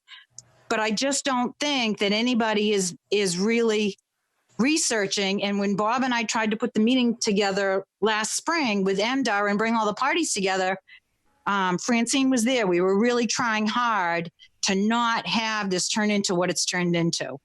And to go meeting after meeting after meeting saying, well, let's do this or let's try this. It's really, really disappointing. So that's all we wanted to say. We didn't want to speak at the last one, but just really feel like it's not going anywhere. And Rini was right at the last meeting when she mentioned that we did lose this grant season. We have applied for more assistance to help us with some engineers on the erosion problem on our land.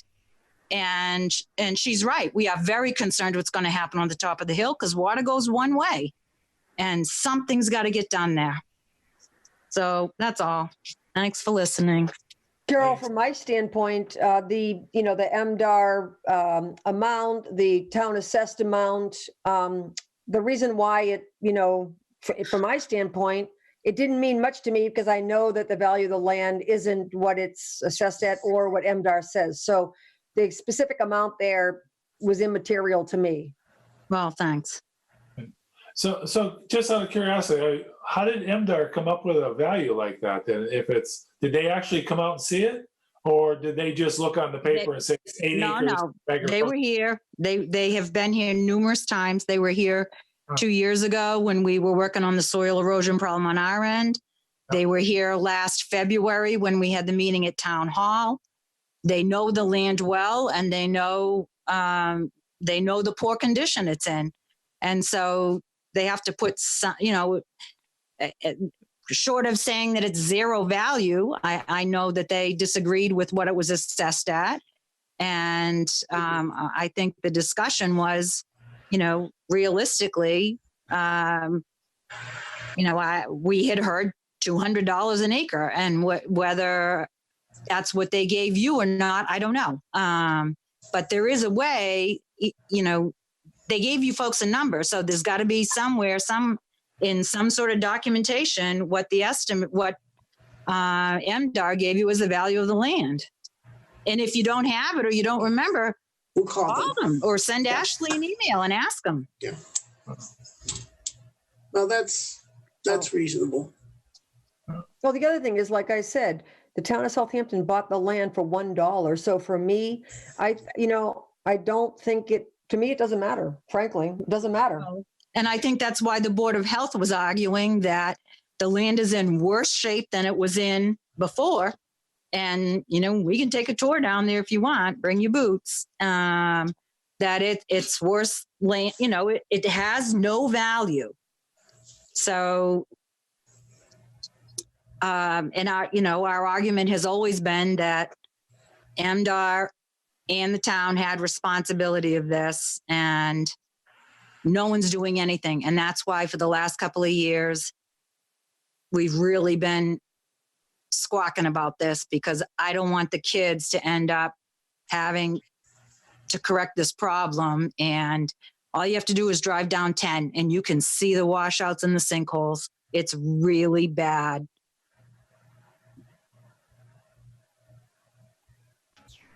So I can't help you with the process because obviously, we have a vested interest in what happens. We were really frustrated because we were trying to get on and we couldn't. And so I apologize for the technical difficulties, but I just really felt like we needed to speak up. Yeah. Well, thanks very much for getting the video and joining us. Okay, thanks. What else you want to talk about? We talked about having the draft of the bid. We talked about some exclusions. Matt raised the question about having a butters a sort of auction. What do you want to do? Whatever the easiest process is. And the quickest. Okay. For me, easiest and quickest.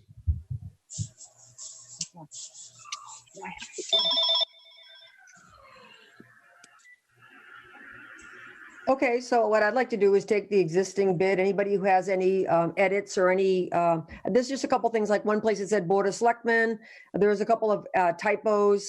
I'll send you my copy back. I like what's there. I would just, have a no minimum bid would be my preference if people agree with that. And then there's another issue that I think is worth mentioning, and that is something to do with the fact with that that there would be an intention to improve the land and that there wouldn't be any whoever had a vested interest in the land would be interested in improving it in some way and or not have current Board of Health sort of violations or something on their property or something like that. I mean, I just would want to know that someone's interest in the land would be to improve it. I do believe at that meeting, there was some discussion about, and we're going back a year and a half, 2 years ago. It was a long time, but there was discussion about mitigating the conditions. Mhm. And that was why I know that they were looking for a grant to try to help resolve the situation. Yep. Correct, Cheryl? Yep, that's right. And that had to be one of the conditions. Well, can we put that in there? Sure. How would that look? Like, how do you enforce that? Because this is all just an idea. Well, I think one of the requirements would be, to have a statement of purpose.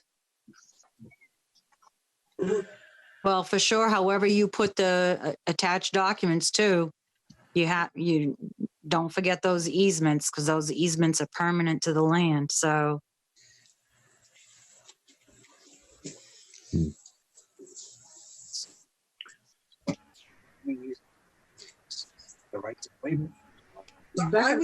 Back on one of John's questions earlier on about being in good standing on the taxes and so forth. I think that was part of your question, John, early on. Ed, you've got a form in here for tax compliance as one of the appendices. Does that not answer that question? No, that is usually to your income taxes and your state taxes and all that stuff, not the local real estate tax.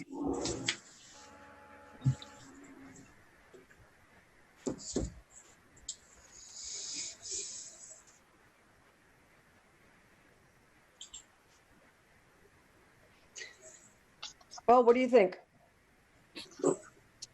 Can we request that all the X's be filled in with actual location of the land and various assessors maps, and remove the section that says Gun Road frontage, and remove the minimum bid, and present as close to a final version of this for next select board meeting? That's like 2 weeks away. Can we go back and forth with Ed with our suggestions and thoughts, get it finalized? And if we can get it finalized in the next week or less, let's have a special meeting. There's Zoom meetings. It'll take 15 minutes to look at it and get going. To Cheryl's point, we've been sitting on this for forever. And if someone gives me the contact information of the people who represented MDR at the meeting, if we could get a summary of that meeting from them, that would also be useful for us. Yeah, Correct, Cheryl? Yeah. I mean, So I'll be happy to do the outreach and see what it is that I can get. yeah, I still think there should be a minimum, especially since MDR came up with a price. But, again, Well, that's up to the whole board. If nobody else wants to do it, I'm just one person, because to me, that's the process that in my professional career that I've been shown to do it the proper way. So I've got to stick by that.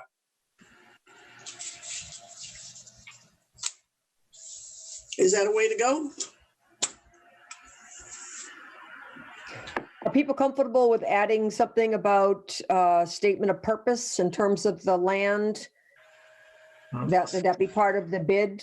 So that be an intention of securing grants to fix the problem and that sort of thing? Yeah, but not just a Yes. statement. It might as well at this point, it might as well be in the form of like a business plan, really. I mean, have it be concrete. Like anybody can submit a letter for this. I mean, specifically speaking to the Fletchers, they've done a ton of work on this. If they just, they have a plan. It's a legitimate plan. Like I feel like it, just stating that you're going to do something with it that just makes it just a easy hoop to jump through. I think you got to make it harder to jump through that hoop. So I would be in favor of making it a hard hoop to jump through.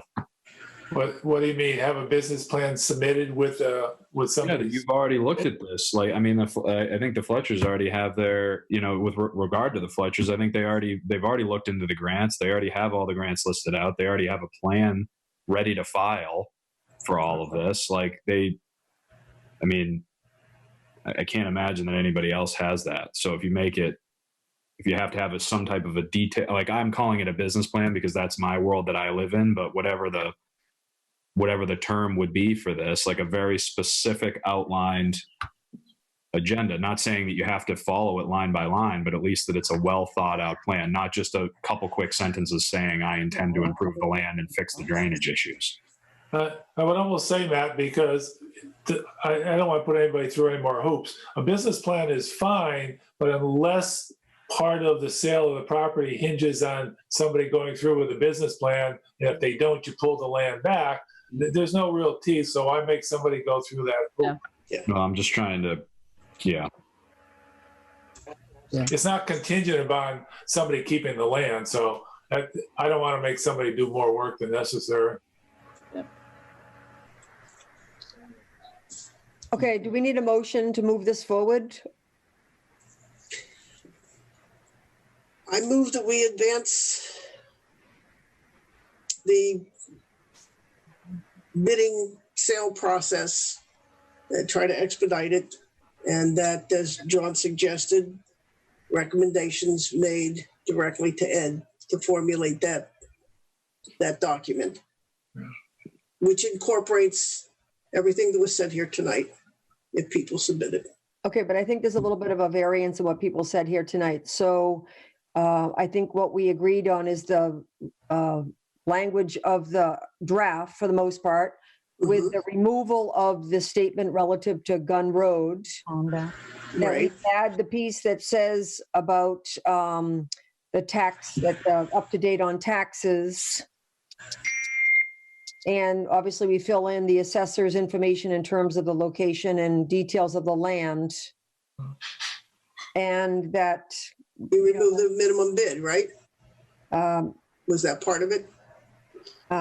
that was my proposal, that there be no minimum bid, but there's also the question of whether or not there needs to be some type of statement of purpose as part of the bid.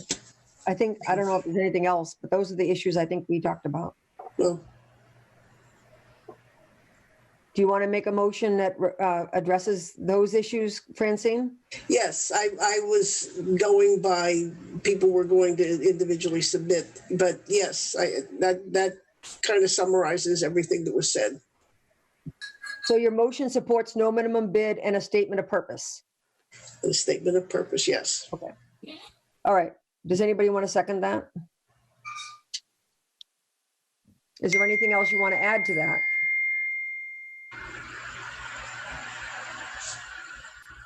Okay. Would someone like to make a different motion? Nope. I mean, the only thing I disagree with is there's no reasonable minimum in there, and if you put that in, I'd be okay, but if not,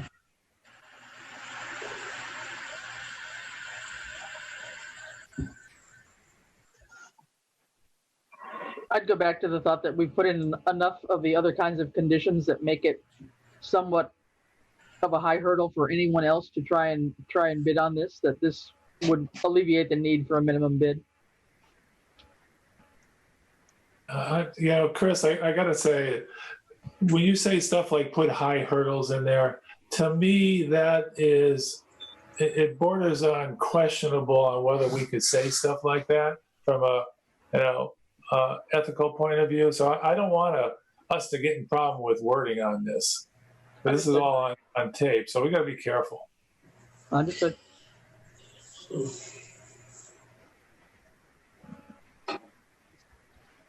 Matt or Francine, do you want to make another motion? I mean, if you find out what MDAR is, and I think we talked somewhere between 8 and 14,000, I have no idea what that is. I would support something that says we would put a minimum of 10% of what the MDAR is. That would probably significantly lower what the minimum bid would be. There'd still be a minimum, so there'd still be a threshold that somebody has to meet. Right. I would be fine with making a motion that ties into that. Yes. Given the use value of the property or non-use value of the property. Right. Yeah. And I said I would be willing, if I get the contact information of those individuals and follow up. And that was my recollection, was that ballpark number. And I think 10% makes it very reasonable. Can I ask you both? I don't want to postpone. My personal opinion is I don't want to postpone this anymore. So Okay. whether $0 or $800 or $1,000, like it's all the same. I mean, I hate to be so simplistic here, but it's all the same to me. And I mean, if people are fine with doing a no minimum bid, then no minimum bid. I mean, I don't know why we need to punt this another 2 weeks. Well, Francine has a recommendation, and she didn't get a second on that with no minimum. So I guess that's why I was bringing up the alternate, which would tie something to MDAR, which seems to be, a reasonable benchmark rather than the assessor's office, which is quite high.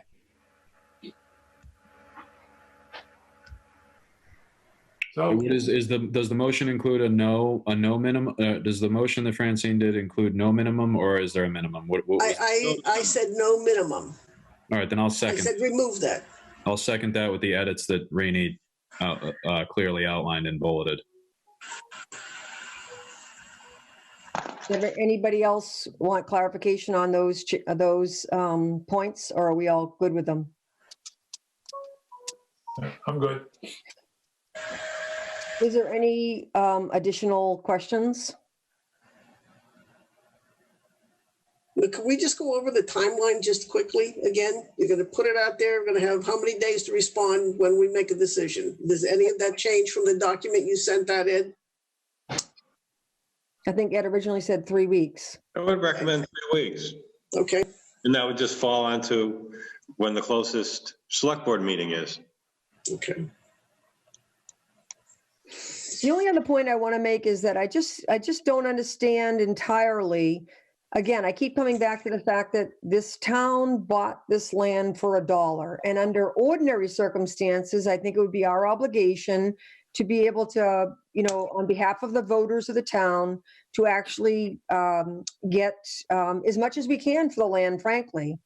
But given the circumstances and the history and the ethics of the situation, I guess I find it really hard to believe that to me, I think it does matter, as far as the minimum bid. So to say, 1,000, 2014, assessed value, MDR, that's why it doesn't matter to me.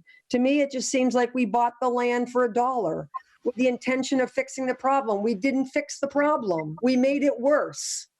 So now we're trying to return it to somebody who might be able to fix the problem.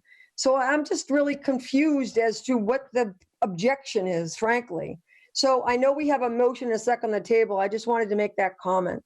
Well, to that comment, can I just ask the following question? I mean, we acquired the land for $1. We invested all of the money in it to fix a specific problem, but just correct me if I'm wrong, because I don't know the exact history, but the problem was not to correct the erosion. It was to correct the fact that there were thousands of tires in there and to pull the tires out. Am I incorrect or? Partially incorrect. The tires were in there to prevent erosion problem. The tires were approved as an erosion control measure by the town, by the Board of Selectmen, by the commission, the Conservation Commission at the time, back in the 1990s, late 1980s, to put in tires as a viable solution to stabilize the banks and stop the erosion or slow it down, because the town and the state were unable to do anything with the culverts under Route 10, which is where all the water was flowing from. Okay, and so the tires were put in, and then somebody came in and said that they were an environmental hazard, and that's why we had to pull them out? The Board of Health then turned around and said they were an environmental hazard, and we had to pull them out. Chris is correct. But it wasn't. Okay. Wasn't there more tires brought in than was originally approved, and that's why they had them pulled out? No, it's not even worth going into that history. There's various news articles. Many tires got inflated in terms of the every time the story got repeated, the volume and the number of things got multiplied by double and triple. Okay, so thank you for that, Chris. Was the cleanup supposed to also solve the erosion problem by definition of the cleanup? Probably those that were around at the time that happened. Maybe Bob and Cheryl would know that better. My understanding was the Board of Health came to my mom and offered the $1 so that the town could apply for a grant to get the money to try and fix the problem. And that included, from that point of time, trying to take out some tires and stabilize the banks. And the erosion. So it was a dual approach. Get rid of the tires. My understanding, and a lot of the tires, most all the tires, many of them anyway, I think there's still some there, but most of the tires were taken out, and there were some plantings done, but the plantings never held the banks. And the erosion is worse now than it was when my father farmed it, frankly. Okay, understood. I appreciate that. And the money that the town got was actually not from the operating budget. It was grant money, which is the whole intention of switching it over. Well, I also wanted to say that there is still money, I believe, in the Board of Health budget from the leftover of that. There is, and if I can clarify, and I'm not going to vote on this. I think I probably said more than I should, but I do want to sort of stand up for the family on this one, just because of the history. We ended up, after many thousands of dollars of legal fees, environmental studies, engineering fees, to try and come up with all sorts of designs to solve this problem, it ended up being absolutely beyond control, and my folks had to declare bankruptcy. So when this farm was sold, the money from the bankruptcy went to the town. The town got about $155,000 from the sale of this farm, plus they gave us $1 when they bought the gully back. So add the $155 to the $600,000 grant. And that's how much the town has had access to try and solve the problem over the last 25 years. And I think at one of the most recent meetings when we were looking at the budget, for the first time, I actually noticed or saw that there was a balance remaining in the Board of Health budget. I don't think it's part of the operating budget, so I don't think it was always shown. But right now there are funds, and I don't know what purpose they are or what they could be used for. Do you know, Ed? No, it does sit in a fund. It's separate from their budget. Okay. I don't know if there are any restrictions on that particular fund. But at one point in time, we were told that the money would come back to the Fowles family when if there was money left from trying to clean it up from our bankruptcy money from the farm sale, that money would come back to the farm. But it never did. Yeah. And I know when I was in the Board of Health, there was a request from the family to get a accounting balance, and there was it was not there was a inability to account for the amount of spending that had happened. I'm not saying there was anything done wrong. I just think that from a accounting purpose, there was not the information available to us that I would have wanted. So Ed, it would be helpful if you could just find out, just in terms of any potential, fees that we may incorporate. Would you be able to find out the remaining balance of this fund and how it can be used? Yes, I'm looking right now to see if I can find out what the balance is. 17 sticks in my head, but I don't know. Okay, so we have a motion, we second, and a But second. I'll find out either way. Okay. Any further discussion? Okay, all those in favor of moving this bid to a final format or whatever with the changes that we suggested? Can you just roll call vote, please? Francine, you're muted, but Roland, aye. Tishman, aye. Groden, aye. Martin, no. Fowles abstain. Okay, so Ed, if you could just, anybody has any edits or suggestions that aren't substantial in terms of content, if you could just forward them along to Ed. And then Ed, if you want to just let us know if we wanted to have an extra meeting, if you could just let us know, or whether it will end up having to be, is this something that should be reviewed by KP, or are we fine to just move it along? You're fine just to move it along. Okay, so will you let us know then when the version is done to present to us? Sure. Okay. Thanks a lot, everybody. The next item on the agenda is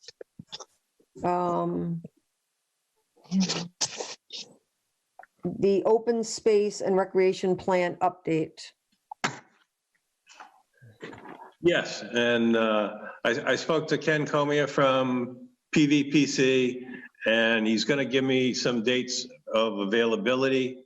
We're going to start doing a Zoom meeting with them and the open space meeting, open space update committee, and start moving it forward this way. I guess that my question was, could we have the person who originally initiated this effort, that was Emily Slotnick from PVPC, pick this up at this point in time and move it forward with us, as opposed to bringing Ken in, who's not been involved up to now?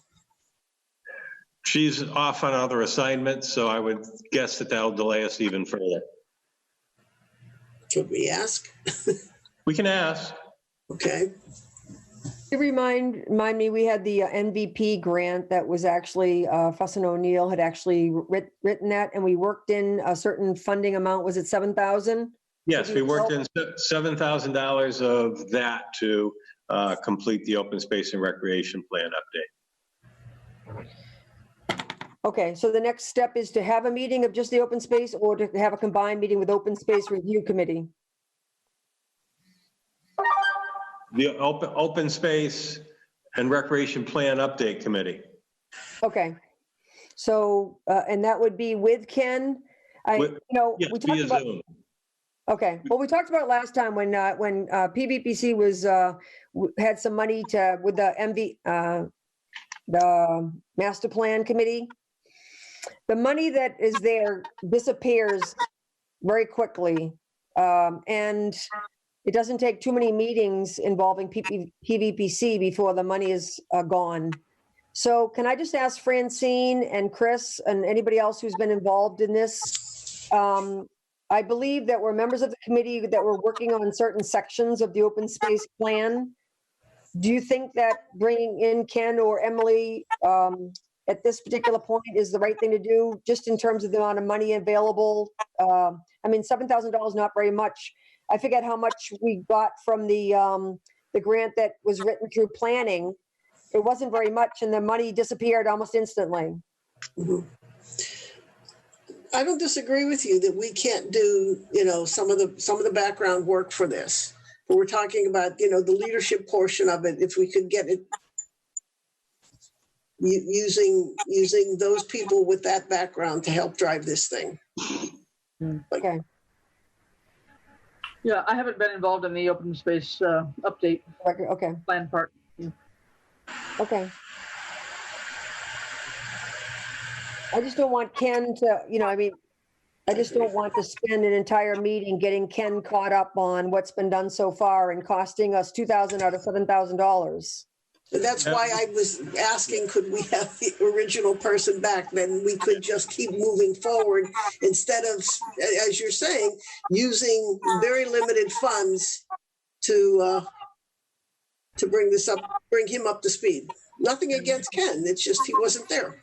Well, we'll use Ken or whoever very miserly. And, we could have a meeting that's an hour and a half or two, and maybe we'll just have Ken or someone there for an hour. Okay, that sounds like a plan. So you'll send out a Zoom request and have a meeting planned in the next couple of weeks? Yes, either next week or the beginning of the following week. All right, that sounds great. Anything else on the open space and recreation plan? All right, so let's move into the last item on old business, which is Glendale Road project update. And the preliminary work has all been done out there as far as raising the structures to get them ready for the final coat of asphalt. And now we're just waiting for the pavement contractor, who is Palmer. Currently, they are not up to full speed as far as their operation goes because of this COVID-19 outbreak. So Gallagher expects that they probably will be able to address these larger projects probably either the first or second week in May. And once that they do start, it should be about a 2-week period from start to finish.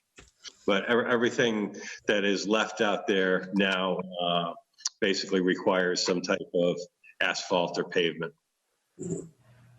work. Okay, and did the issue with the driveway to one of the barns there get worked out? Yes, it did.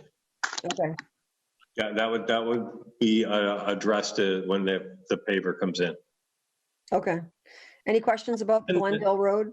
Yeah, and there's a couple of other ones that are hanging out there, a couple of driveway curb cuts that have to be, widened or addressed. And there are some areas in the sidewalk that need repairing, but it's all asphalt. So they would do that all at once.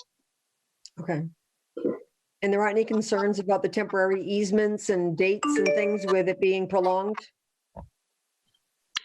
We still should be okay because actually they were supposed to finish this during this calendar year anyway.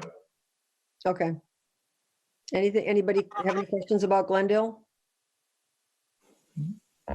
All right, then we'll move into new business. And is it okay with everybody if we jump to the school issue, the Southampton local Norris Elementary School update?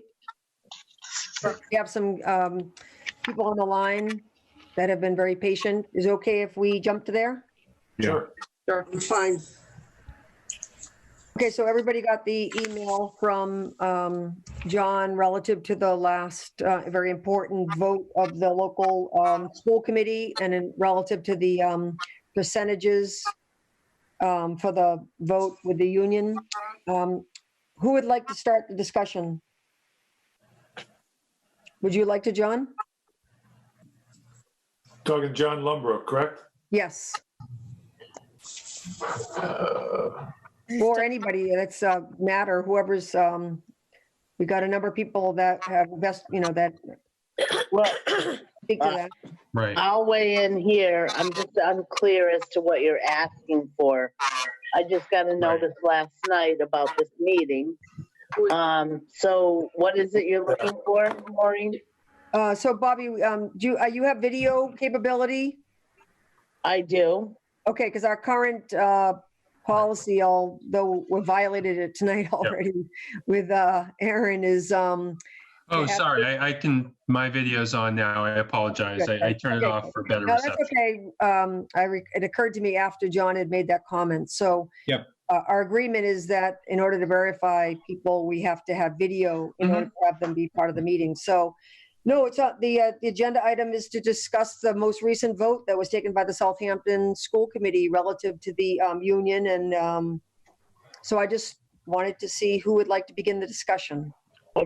So you're talking relative to the Union 66 or the budget?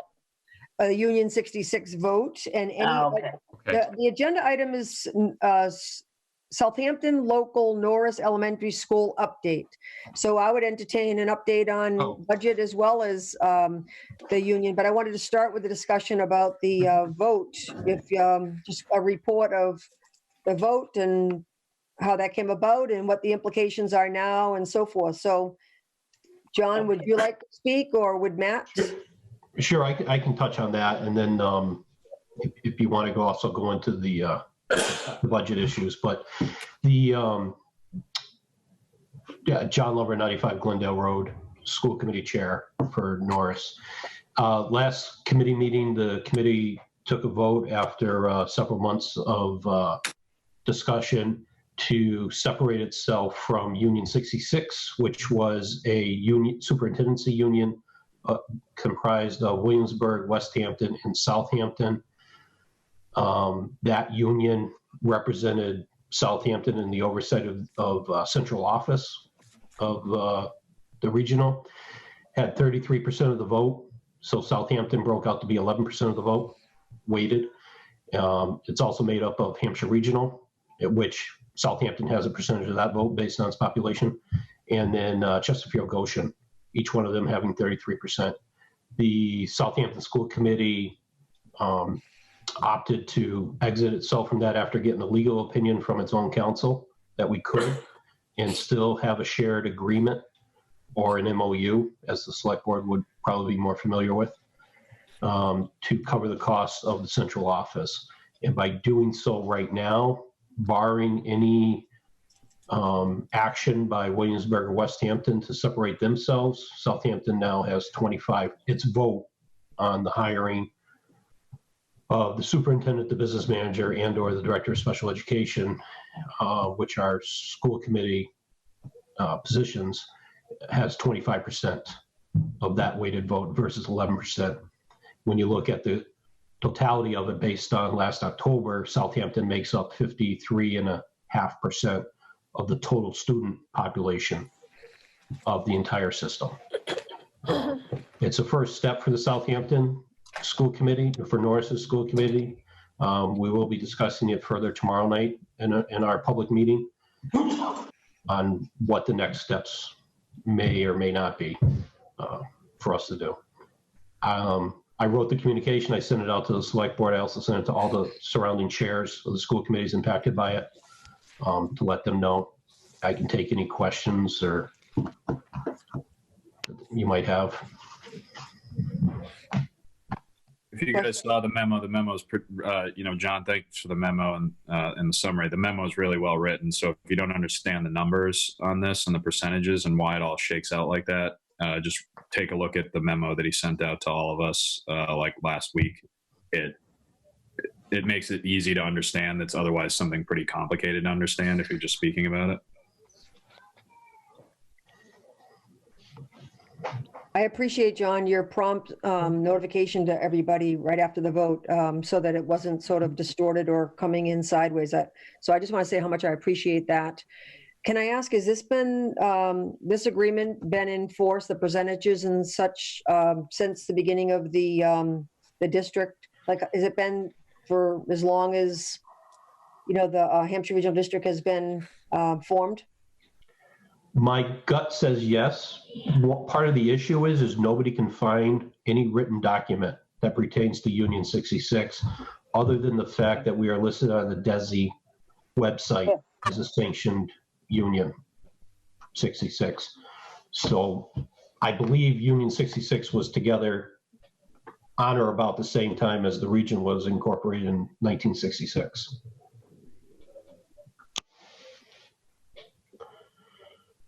Anybody have any other questions about the decision by the local school committee?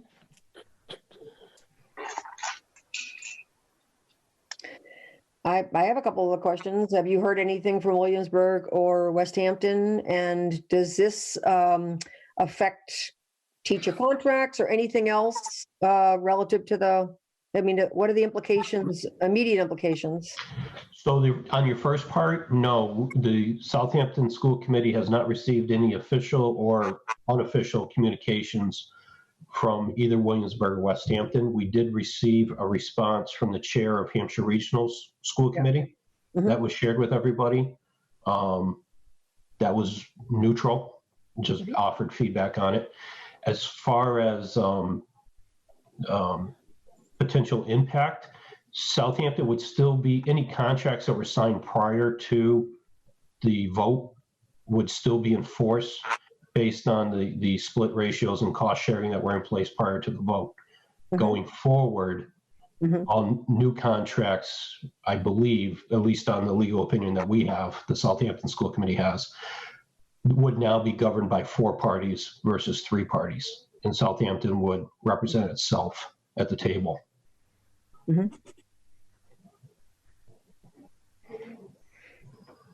Can I just weigh in for a sec? Just so you know that. Bobby, can you just say your name and where you live?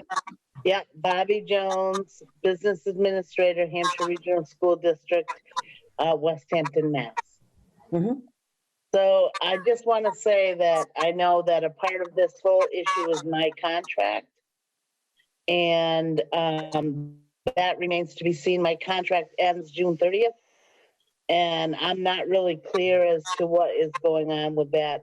I have Aaron and John have weighed in a little bit about that, but I'm not sure how that will come out in the end. So I do have some concerns there. Could I ask another question? You had said the superintendent, the business manager, and the special education director. Does it also involve the director of IT? No. No. Well, director of IT is strictly under the governance of the superintendent. Again, Aaron Osborne can correct me if I'm wrong here, but I believe there are 4 positions that the school committee still has jurisdiction over. It's the superintendent, the business manager, the director of special education, and the school physician. Correct. Other than that, it all falls to the superintendent. Okay. Yep. And as far as other than the superintendent, it's the superintendent's recommendation to us for those other 2 positions or 3 positions, and the school committee is not allowed to withhold its approval unless it can substantiate valid reasons. So, basically the superintendent makes his recommendation or her recommendation, and it comes up to the school committee to ratify, so to speak. So the recommendation on the contracts? On who is the director of special education when that contract ends, that one is up next year.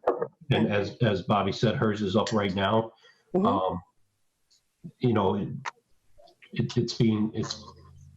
There's hopefully a solution in place. For the record, I'm not speaking for the committee, but as a member, I want to retain Bobby's services.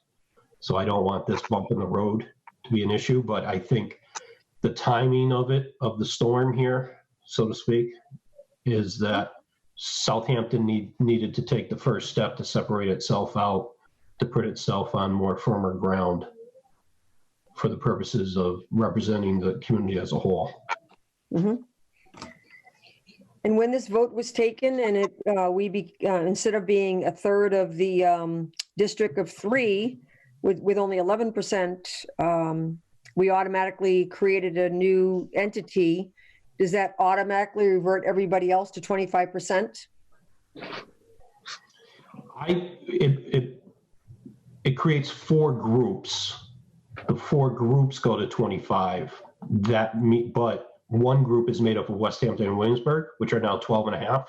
Mhm. So if Williamsburg or Southampton opted to separate out, we would then be 5 groups at 20%, Okay, an equal percentage, unless we negotiate something different. okay, thanks. John, do you have a question? No. Martin, I mean? Okay. Any other questions regarding the recent union vote?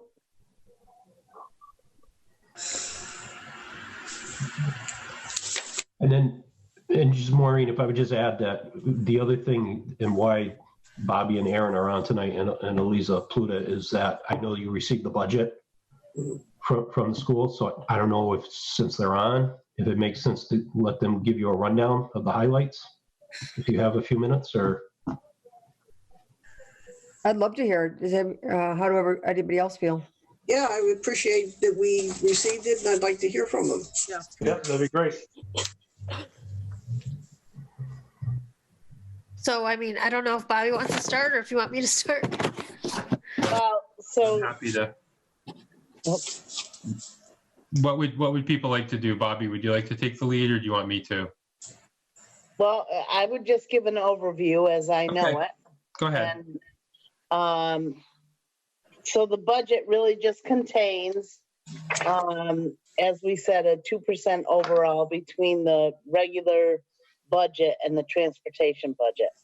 So we lost a lot of expenses in the transportation budget due to out-of-district students or that have moved out that we don't have to transport anymore. And then, so between the two, the regular operating budget and the transportation budget, we came to a 2% increase in the overall. It netted out. So our regular operating budget, and I have to pull that up. Give me a minute. I'll put the glasses on.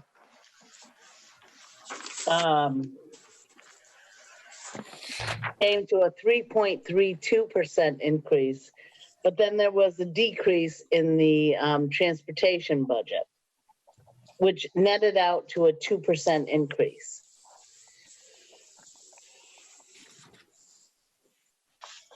And this is going from 20 to 21, is that right? This is right, correct, yes. Okay. All right, and then, so the only changes really, other than contractual or, regular raises for anybody going on, is there was a part-time math interventionist. There's 2 of them, part-time. I can run down that list if you want, Bobby. Yeah, if you want to. Okay. So included in that increase are, like Bobby had just mentioned, 2 part-time math interventionists that would not be contractual employees as part of the teacher's contract, but they would be only contracted for 165 days. So they're only at school when needed. And that would be an increase of between the 2 of them. They'd only work 9 to 12. One would be for K to 3 and one would be for 4th, 5th, and 6th grade. So it would be an increase of $34,650. This also includes an increase of $18,000 to the curriculum line for for reading curriculum. Last year we had money in the budget already at 22,000, I think, that we used for math books. So we would increase it 18,000 in order to buy reading curriculum for students in grades K through 4. We would increase, at this time we have 2 preschool classes, but they don't run simultaneously. They are staggered and they are different. So one teacher works, say, 3 afternoons and 4 mornings, and the other one works 4 afternoons and 4 mornings.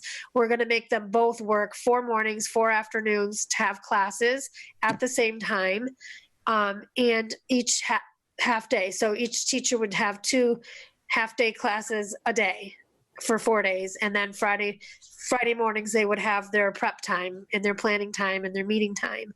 So that means that one teacher would increase from 0.8 4 days a week to a 0.9, and one paraprofessional would go from 0.8 to 0.9. So that total increase there is about $9,000. I think it's $7,157 for the teacher and $2,726 for the para.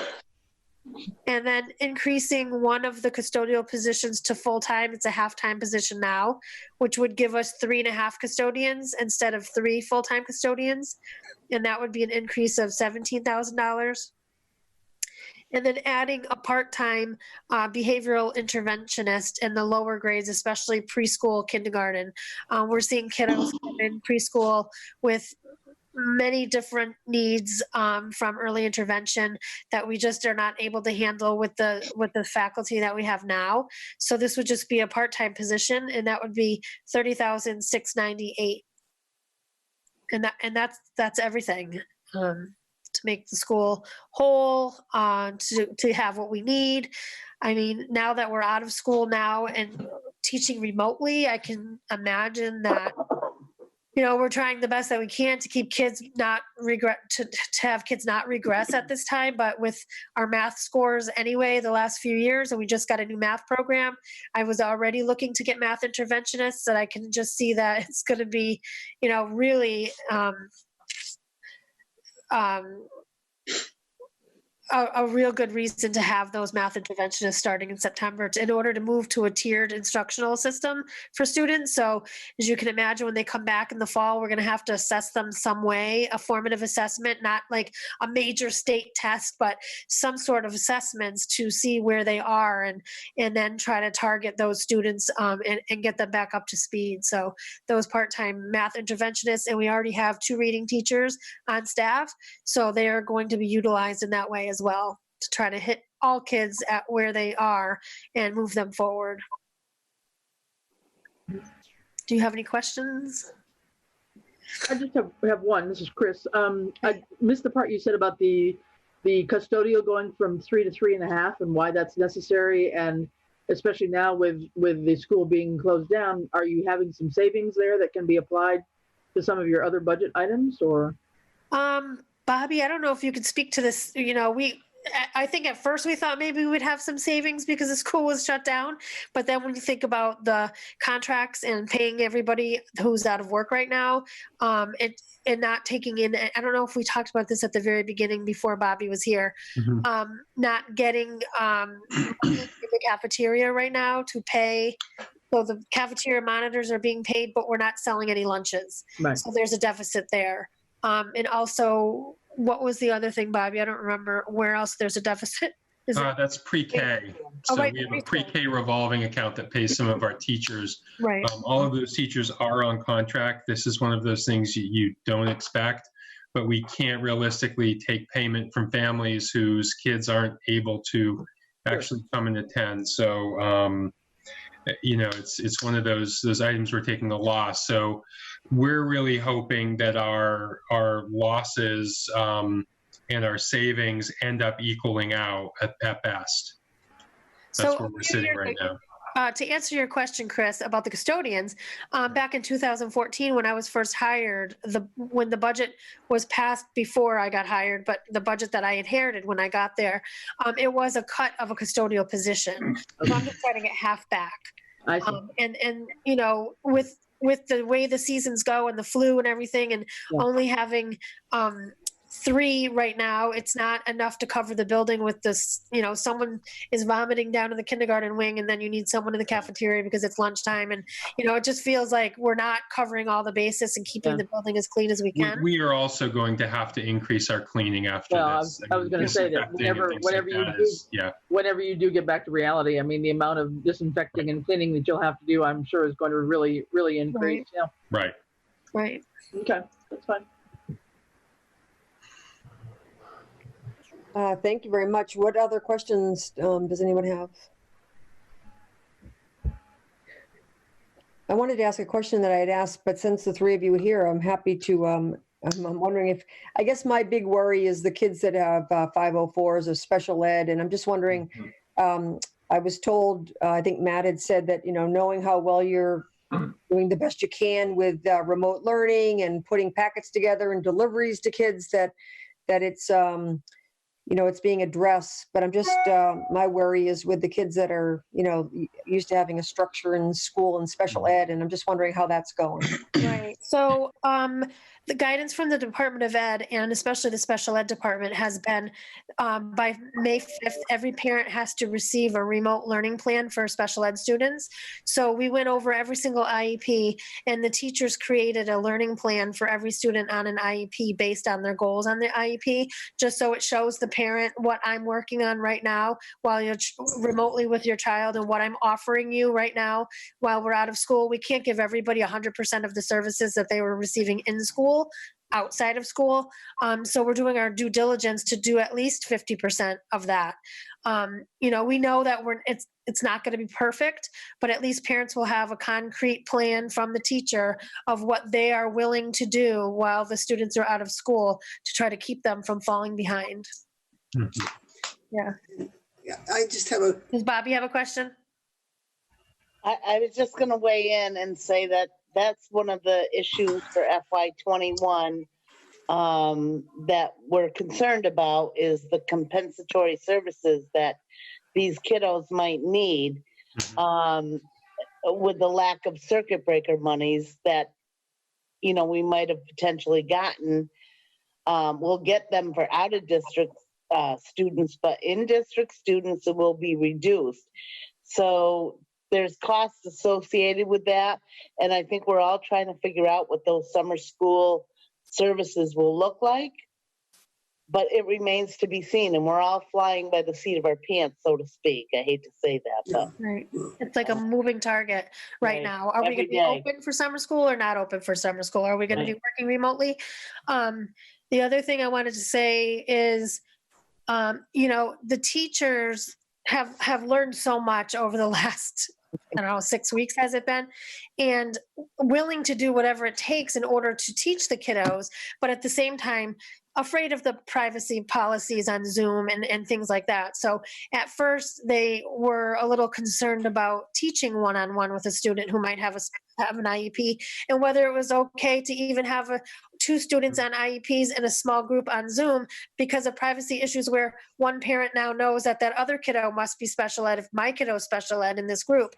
But I think that we've kind of hashed that all out and we're doing whatever it takes and doing it because we have to do it. I mean, not just because we have to do it, because we want to do it and because the teachers want to make sure that the kids are not regressing and getting permission from parents and things like that to be in Zooms together. And we actually have some really cool stuff going on with some of the older kids are being role models to the younger kids on a Zoom meeting. An older 5th grader is reading to a 2nd grader, and Mrs. Burke does her Friday read alouds with the 5th grader reading buddies with the kindergartners, and she's still doing that on Zoom. So it's, we're trying to maintain consistency as much as we can, but using a platform like this. So it's been, teachers are being really creative. I was on a Zoom today with a kindergarten class. I said to the teachers, you need to start inviting me to these Zooms because I miss the kids too. So when I popped on today, one of the little kids is like, teacher said, we have a special guest today. And one of the kids yells, Mrs. Pluton. And I was like, oh my God, I started crying. And they have a camera on another kindergarten teacher's house watching chicks that are going to hatch, because that's what they do in kindergarten every year is they hatch chicks. So the kids are talking about the chicks, observing the chicks, writing about the chicks. We did the chicken dance today on Zoom. It was really great. And they learned about the different stages of the egg and everything.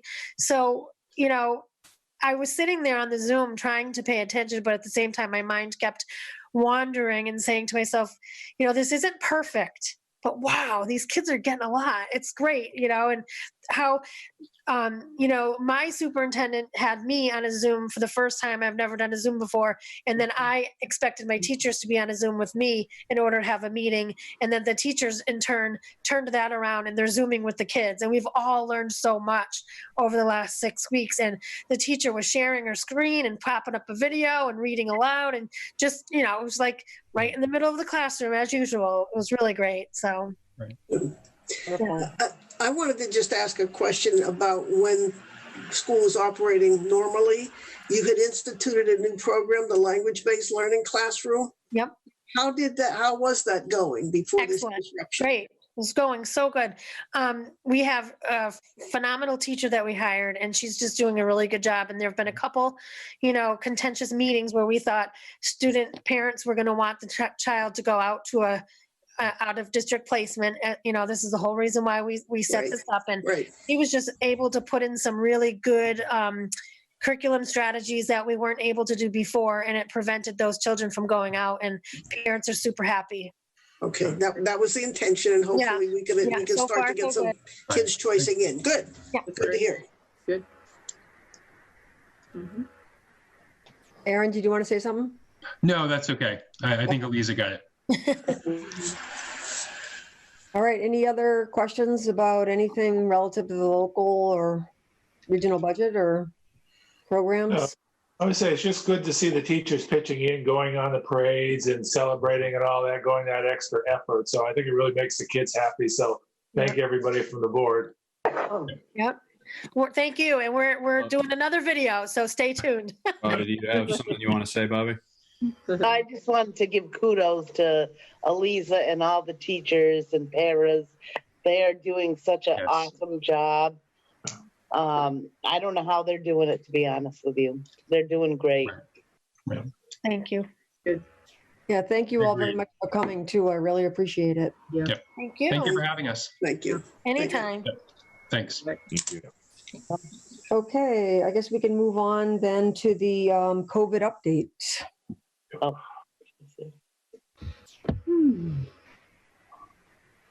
All right.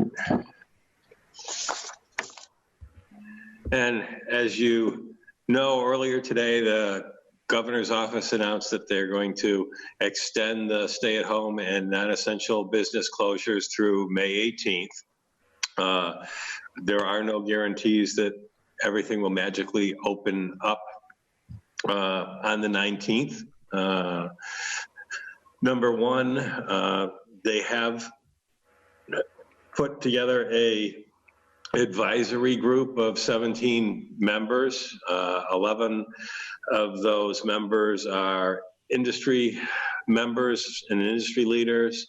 3 have municipal backgrounds. One of those 3 municipal leaders happens to be Mayor LaChapelle from Easthampton, so we do have some local representation on there. And then there are 3 members on that committee from public health. And what they are going to be doing over the next couple of weeks is taking a look at and making the recommendations of what would a safe working place look like once the stay-at-home order and non-essential business closures are either relaxed or removed. What would social distancing look like in those workplaces? Would they need some type of barriers for protection? What type of sanitation would have to go on at that point? And at this point in time, there are they're talking about, okay, once these restrictions are relaxed and the state starts to open up again, will that be done on a statewide level or will it be done on a regional level? Because what they're finding right now is that here in Western Mass, it does seem like we've plateaued and pretty much stabilized. They're still looking for a decline in the positives over a 2-week period, but it looks like we have plateaued. But that is different than what they're seeing right now in either Central Mass or obviously down east in, you know, the Boston neighborhood. So that's on the tables. And that was the big news out of Boston from today. And on local level, I'll go over the summary that I did send out after yesterday's teleconference call that we had with the Board of Health, Rini from the Select Board, the Emergency Management Director, the Police Chief, and the Fire Chief. And our Emergency Management Director, Charlie, reported that there is currently a total of 24 positive cases for Southampton on the state list. As we know, we have had, regrettably, as Rini mentioned at the beginning of the meeting, we have had 3 deaths of residents that were COVID-19 related. Some of the PPE, just about actually most of the PPE is becoming more readily available for our first responders so that they can get out and do their job in Southampton and respond, whether it's via ambulance, fire, or police. On last Friday, Charlie placed another order of PPE supplies with MEMA, and he was able to pick them up in Agawam at the MEMA regional office the next day on Saturday morning. So supplies were able to be picked up within 24 hours of actually ordering. In addition to that, the National Guard dropped off N95 masks here in Southampton on Monday morning. Charlie would like the group to start thinking about what types of supplies we will need in the future when the town is allowed to open back up, either on less restrictions or totally. Can I say something regarding that? Sure. I mean, I think the obvious ones we have covered. I think the less obvious ones, which I actually personally have problems getting, which, you know, maybe we're not doing right now because nobody's in these buildings, but we're going to need like just general use wipes, like disinfecting spray. I mean, I don't really shop anywhere else other than Big Y, but you cannot get a disinfecting wipe or a bottle of disinfecting spray at Big Y. It's literally impossible. That, you know, paper towels, like not necessarily personal protective equipment, which I know we're all heavily focused on, but people are going to be wanting to wipe down their desks, wanting to wipe down surfaces. They're going to need all of these sprays, which are just really hard to come by right now. So, I mean, just generally speaking, if we are going to talk about this and think about it, I think that I'm having a hard time getting that stuff at my place. So if we're not thinking about it now, the minute we open up and somebody's looking for a bottle of 409 disinfectant, we don't have it. And actually, we've had some luck with that, and we've had even better luck with buying raw materials like alcohol and then splitting them out and using them in spray bottles and making stuff that we have had some with the spray wipes. Actually, the probably biggest, and you know, gowns are in wicked short supply, but our fire department is right now is in a good shape with those. One of the hardest things I have found to find and order at this point in time are actually the nitrile gloves. Yeah. You know, so I mean, every time somebody from the public walks in, the person that's serving that person is going to want to clean and disinfect everything that person's touched. So, and they're going to need, you know, everything, just from the actual liquid, then being able to mix it, then the application process and whatever we're going to use to apply it, whether it's a paper towel or a reusable wipe or something. I mean, we just have to think of like every little piece of that equation, because every piece of that equation is just is in very low supply. Yeah, you're absolutely correct. And we're going to be churning through it. Yeah. I mean, if you use nitrile gloves correctly, you're supposed to, everything you touch, you're supposed to replace your gloves. So like, I mean, I see people people don't use nitrile gloves correctly. Rini, you can probably speak to this better than I do, but like, people going in grocery stores wearing nitrile gloves on their touching their grocery cart and then reaching and grabbing produce and then touching their grocery, like that's not the proper way of using a nitrile glove. And so if people do know how to use them, you're going to be going through them like crazy. You're supposed to use them to touch like one thing and then replace them. Right. That's why you're supposed to go in and take, and the disinfectant wipes you took with you, you disinfect your cart with. Yeah. If you were lucky enough to find them. Exactly. I think that's a really good point. I think the focus has been on PPE, and I think it would be good, either if you or I had asked Charlie about, increasing our supply for schools, town hall, like all of our public I mean, buildings. every building, like school, highway, police, fire, town hall, like everybody's going to need a pretty large supply of all of that stuff. Yeah. Yeah. Library. Yep. Yeah. Any public building. I mean, and then they're going to have to, have a starting massive supply, because if they're going to want to do something after somebody touches something, I mean, especially the library, Chris, I mean, people walking up and down and touching the books and everything else. I mean, they're going to have an initial stock of high supply of all of the items, and then they're going to have to set a par level that's relatively reasonable so that they don't ever run out. Yep. I'm happy to send a note over to Charlie, have him address that on next week when when we meet again. Okay. Yeah, and don't forget what the supplies we get from MEMA are supposed to be for the frontline first responders and not necessarily for the internal use of the building. And that's with regard to like masks, correct? Yes. Yeah. So, I mean, presumably we're going to need those for frontline workers that have to deal with the public. Library, police and fire will obviously be covered, but, what about town hall and library specifically? I mean, not many people I don't think are going into the highway department, but school too. Well, yeah, schools, especially when they start back up in September. Yeah. Mm-hmm. Good point, Matt. Hey, can I ask a question here while we're talking about the COVID and Charlie and all that stuff? Is he able, I mean, Charlie obviously is putting in a lot of hours as the EMD, and there's no salary for him in the budget. Is he able to put in as an expense to MEMA for possible reimbursement, some hourly wage for him? I don't know if we can or not. I'll check on it. Yeah, next year, I'm pretty sure in the fiscal 21 budget, we have a salary line through the EMD. We should talk about that because Charlie's term, I think, ends in May.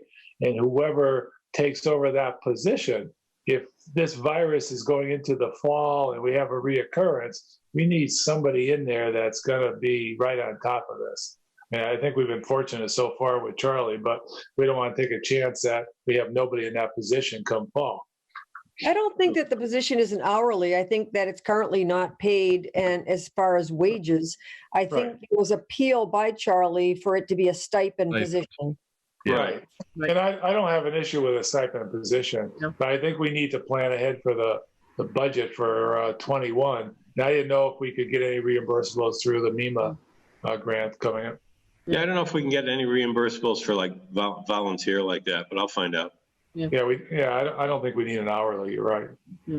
But even the stipend that Charlie had talked about, didn't that end up going to PQB to take a look at it? And I don't know that we heard from them, did we? Or did we approve a stipend or not? There's No, nothing in the budget. We didn't approve one. No, not so far. And there was some question, I remember at the time, whether or not do we need to really go to PQB for a stipend position? Right. Yeah. Just a budget line item, I think. Right. Yeah. I do remember that the DPH funds really were very specific. It did include nursing, if there was case tracing involved by nursing. I don't know whether or not, I know we're incurring expenses from being part of the district with South Hadley there. I don't know how that's being reconciled from a budgetary standpoint, but it may include in that DPH fund some money towards emergency management. Do you know, Ed? No, I don't, to be honest with you. I'd have to go back and look at that. Okay. But good point, John. I think he definitely has been putting in a lot of time and energy. Yeah. That's for sure. What else on the meeting? Let's see, Jerry Swanson reported on the second and third deaths of the Southampton residents. Jerry actually did know the individual who was passed away with the third death, and it hit home very hard for her. I'll say the same thing. Actually, he was my next door neighbor, and his daughter used to babysit our kids. So it was very, very sad to hear about that for any of them, but it definitely hit home for me too. Yeah, same with me. He's the only one that I knew, and he's related to a former select board member too. Right, exactly. Yeah. And then Jerry, being clairvoyant on Monday, said that she thinks the governor's May 4th order date will be extended due to the number of COVID-19 positive cases, which are still occurring. The governor had said that it would take 14 days of declining numbers to get to a point he would be willing to start opening the state up gradually. The Board of Health has developed new rules for Title V and perk test witnessing for social distancing, and the requirement for everyone there to be wearing masks also. These rules will have to be abided by in order for the test to proceed.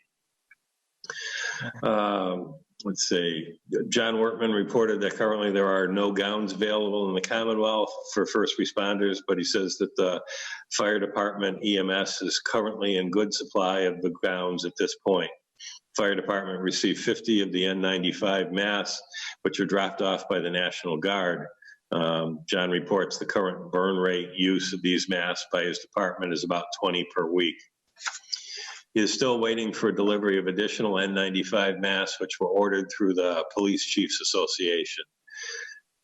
And the number of regular ambulance transports is down slightly. The number of COVID-19 ambulance calls is also down. They have been using a fogger unit to sanitize the ambulance when needed, and he also has offered its use to both the police department and the highway department if it is needed. The fire and EMS staff is healthy, and things are going as well as can be expected at this point. Rini asked if the EMS was getting direction from the hospitals on where transports were to be taken due to capacity issues. John responded that they were currently following regular protocols on which hospital a patient was to be taken to, as currently there are not any capacity issues which would require the regular protocol procedure to be altered. Rini and Charlie talked about the direction and roles which would need to be established for reopening the town. There will be certain roles and directives which will be given on the federal level, on the state level, and then the local level, such as by the Board of Health, establishing rules and regulations that will need to be followed. Ian reported that the district attorney's office has asked that any penalties for noncompliance of COVID-19 orders be dealt with either by a letter of noncompliance, or if further action is necessary via civil fines or penalties rather than through criminal charges. Ian reported that the police and dispatch staff are healthy. He has lost a full-time police officer to being called up for deployment by the National Guard for a month, however. And Jerry also reported that the fabric shop in town is asked to be open to be able to sell fabric to make masks. The fabric shop will be open on Thursdays for this purpose.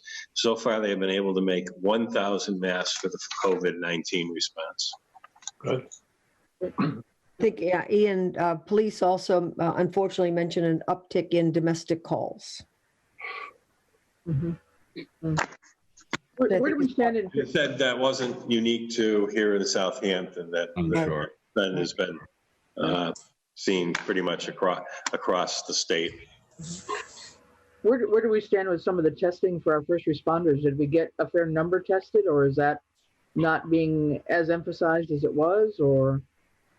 Well, if they have someone that's showing symptoms, they are able to send them over to West Springfield to be tested. And the other thing that they both fire and the police have instituted as standing operating procedure is using a thermometer when individuals report for the start of their shift to see if they have a fever. Okay. Now, Ed, tell me if I'm wrong. Speaking of the thermometer, I understand that, I guess it's through MEMA, Charlie was able to get 10 handheld thermometer units and he passed them out to police and fire and Board That's of Health. correct. Yeah. So that's a good tool. Absolutely. Although I will say that one of the things that they're saying is that the drop in the PO2 is almost as strong of a measure as the temperature. Yeah, I guess there's a run on the O2 oximeters online if you try to get one. Yeah, the same thing with thermometers too. Yeah. Yeah, that's for sure. So any questions about the governor's extension or the COVID update? No. I think we've been fortunate. It sounds like there's a lot of good cooperation between police, fire, emergency management, and Board of Health. And the fact that there's been a pretty strong workforce other than one police officer because of the guard, I think that we've been in pretty good shape, thank goodness. Yeah. Absolutely. Knock on wood. Yep. What's everybody's overall assessment of the kinds of precautions just ordinary citizens are taking? Are you seeing, pretty much compliance with wearing, not that we're required to wear masks, but are more people wearing masks, gloves, social distancing? I haven't Any seen observations out there that anybody can comment on? So I haven't seen any gloves, but I'm seeing most people wearing masks. Once in a while, we go out for takeout, go to Paisanos, they have the lines down 6 feet apart, have a mask, So stuff like that, I think people are doing. Although I go to the Big Y sometimes, only when I have to, and you still saw a mother and bringing her daughter in there, and neither of them had a mask on. It's like, boy, I don't think some people really believe you can catch it that way, but I think most people are wearing the mask. Even when you go through the drive-throughs now, I think people have masks inside as well as outside. Mm-hmm. What I do get a kick out of is see somebody driving down the street alone with a mask on. That's being real cautious. Yeah. I was getting gas the other day at Cumbies, and I was actually amazed at the number of people going in and out of there without masks. Really? Wow. I was surprised, actually. Definitely didn't make me go inside to do anything. No. So, yeah. All righty, so moving on, if there's nothing more on COVID, we talked about the building commissioner job posting. Are we all good with that? Mm-hmm. Yep. Yeah. Okay. Town caucus postponement, right now it's May 12th. Yeah. Correct, which now we've extended past that. So as far as the stay-at-home and non-essential business orders. So there are a couple actions that can be taken. Right now they would be done by special act of the legislature, which the select board can request. I talked with Lucy Dalton, our town clerk, about them. One is the town could just request to do away with the town caucus altogether. But there's another option that I kind of like, and Lucy seemed to like it also, is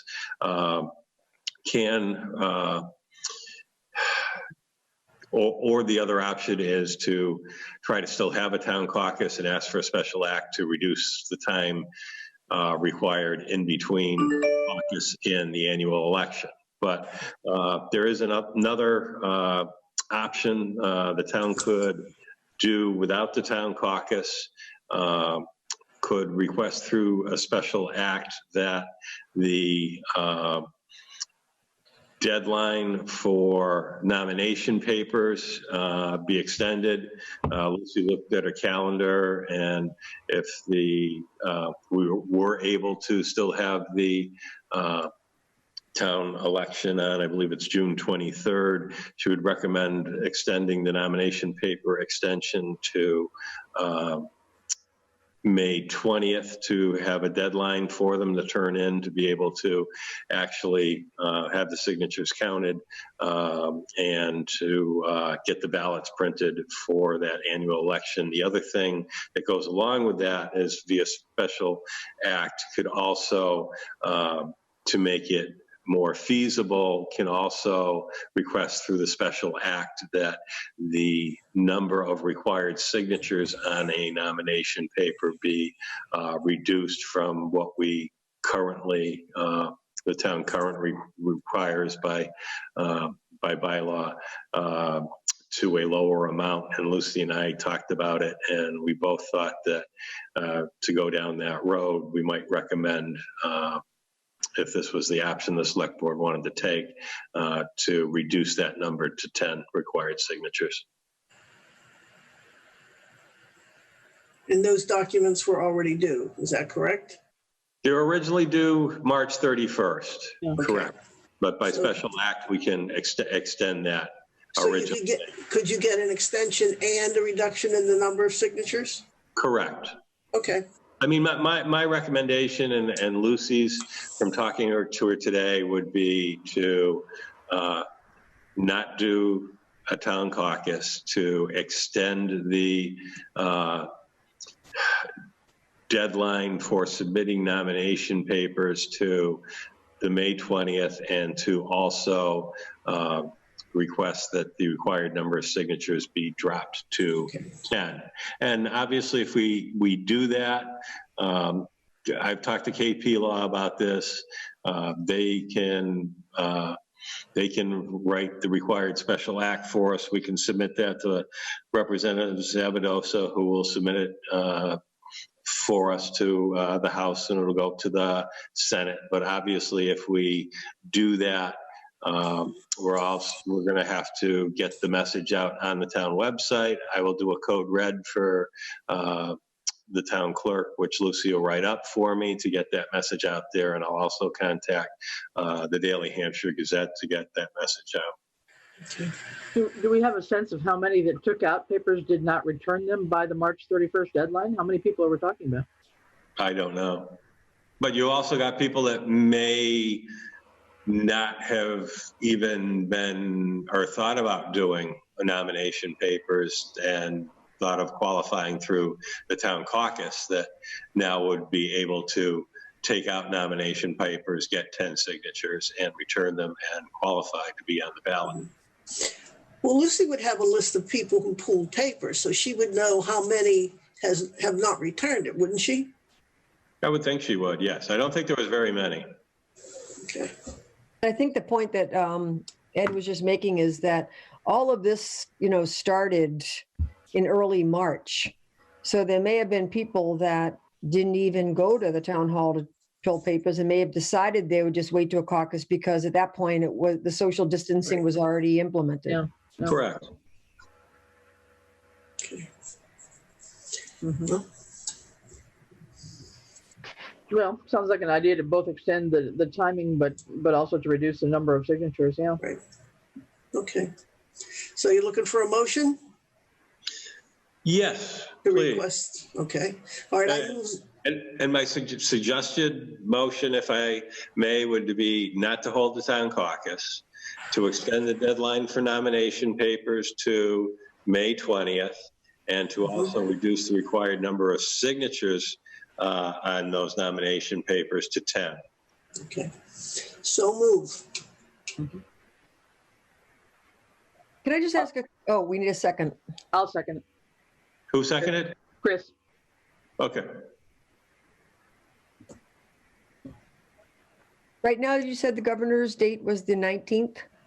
May 18th, so we'd open up on the 19th. And we are talking about caucuses and elections, so my next guess is that I think we're also going to see that special state election for the senator's seat also changed and extended outwards. So a question, Ed, if this is going to take special legislation and we're set to open right now, May 18th, if we don't open till after that, do we have to go back and get new legislation to change these dates once again?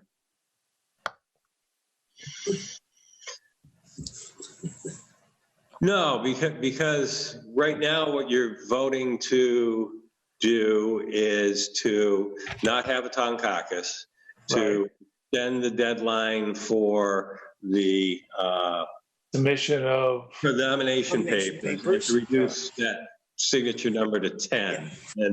And my own personal feeling is, okay, social distancing, probably 10 is doable if you call up your neighbors and, go leave your nomination paper,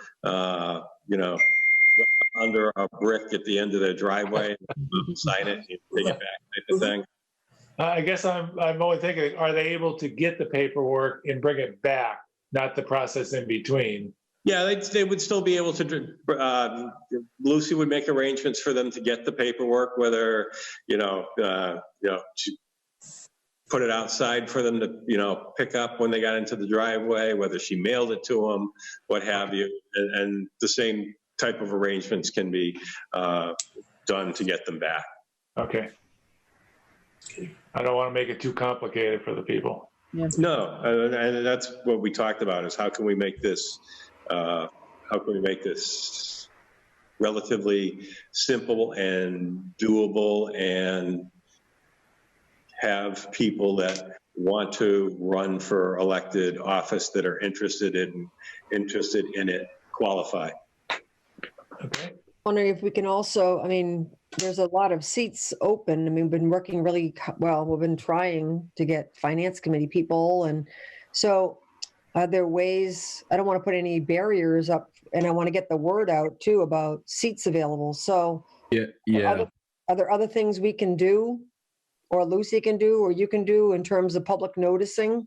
Could we do this entire signature process through email? We do need people on finance committee. Like, I do feel like getting, John and Rainey, like, you'll get your 10 signatures, no big deal. But if there are people that are interested in FinCom and want to run, the 10 signature thing, especially with handing pens and pencils, and you got to get close to hand them the document unless you're going to throw it in a paper airplane form across. Can I just put something out there? We've done some nomination papers here at our house recently, and we leave everything outside, all the papers. We ask people to wear gloves, wear a mask, and bring your own pen. So the paper is outside in the air the whole time. We leave it out for the course of the day. People come and go, and we're able to get signatures. So you have it out at your house, and they come to your house? Pardon? They come to your house to sign it? Yes. Okay. And I think, other locations, people can volunteer, might be easier.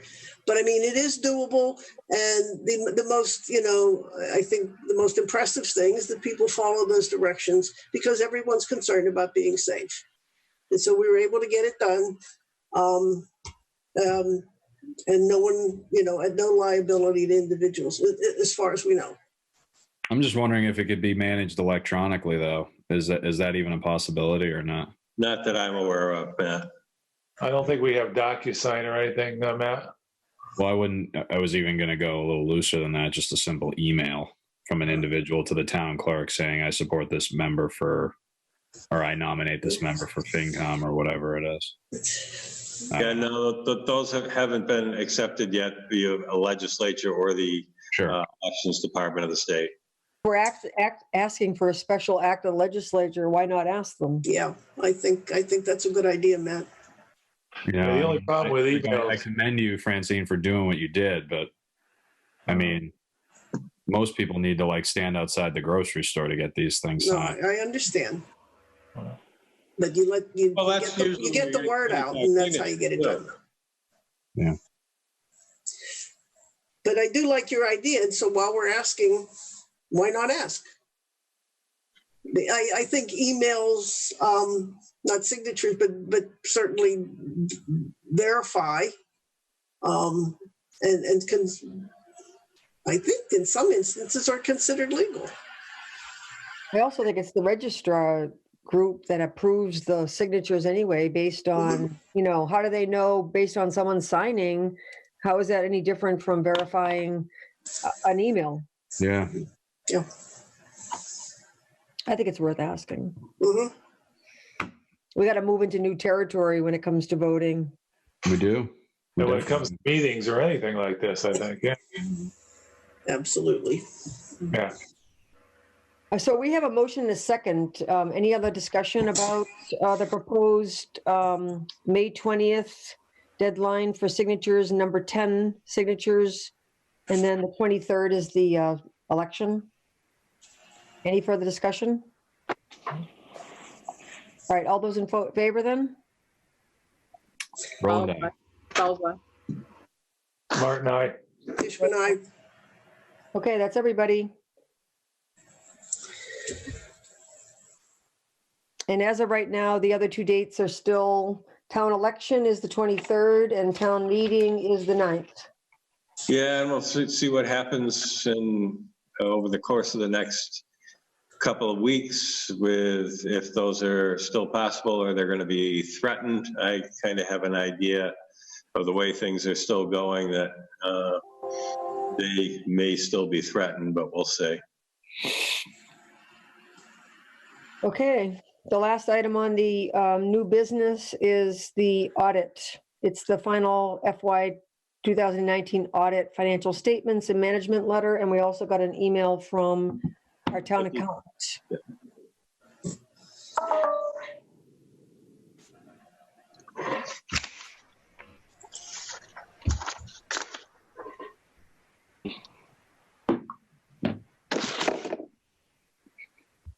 Everybody get a chance to read the documents?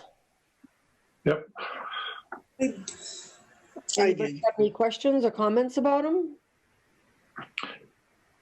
It seemed like there was a lot of missed entries or entries that weren't done in the right line item and stuff like that. And I don't know if it looked like between the treasurer, the assessor, and the auditor, all were attributed to. So I just hope that we're following up to take care of these issues so they don't reappear during the next audit cycle. Because those seem to be just journal entries that aren't being looked at as carefully as maybe they should be. Am I understanding that right, Ed, from what I read? I don't know if you'd say weren't looked at as carefully as they should be. It just may have been an oversight or whatever, but we know about them now, so I know that they are going to get looked at more frugally. And honestly, I attribute some of it to the fact that there's such a lag in the posting that by the time things are submitted, they kind of fall off. Do you know what I'm saying? If it's 2 months before revenue is posted, when the accountant is doing her reports or pulling these figures together, you can see how things might kind of get shifted. Yeah, I saw there was like a timing issue from what it was that I read. Now that was my understanding with what I read. I would just say that everyone has to work together closely as a team and at certain times a year, and for some accounts or funds probably more often than others that they need to be reconciled, whether it's assessor and accountant, whether it's treasurer and accountant, just to make sure that everything is corresponding and that the records aren't off. I mean, from my experience with these management reports, there was nothing critical or that bad in there. It's just items that we just need to pay a little more attention to going forward. And it sounds like you've already talked to the folks involved, Ed. Yeah, there's nothing, outrageous here by any means. And, I've been involved in 3 different entities for these type of audits. I have seen a lot more comments in some places. I've seen a lot more serious comments in some places. So, I mean, this is what their jobs are, to make us, function better. So I think we got a good crew here. I mean, everyone works very hard. Sometimes there isn't enough hours in the day or whatever, but I have a good deal of faith in everyone. I think my 2 questions revolved around why the end of year balances didn't get done for the enterprise funds in particular. That kind of surprised me, that we would have been able to close out the books and not have that reconciled. And then the issue around the capital water projects that had been approved in 2018 that hadn't had a general ledger entry made for them, kind of, it goes to 2 of my questions tonight, one of which was a question on the expense report about the water pump situation and the water projects that are overspent now. And I wonder if that's tied to that.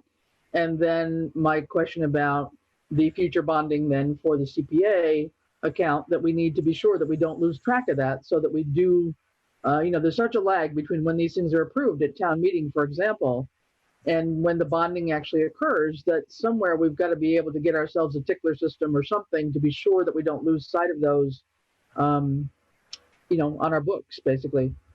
So. Well, like I say, with the water funding, we knew when the bids came in that what was there in the capital funds was not enough, and the accountant sat down with the water commissioners and they took a look at what they had for in their accounts, what had been authorized for borrowing for some of these things, and they came up with a methodology to cover those costs. In this particular case, it's just it will need to get transferred into another bucket later on.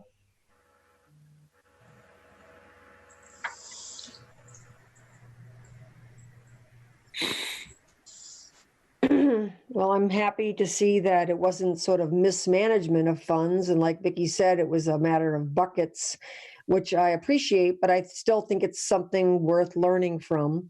And I think for me, the bigger issue has to do with the prior year issues.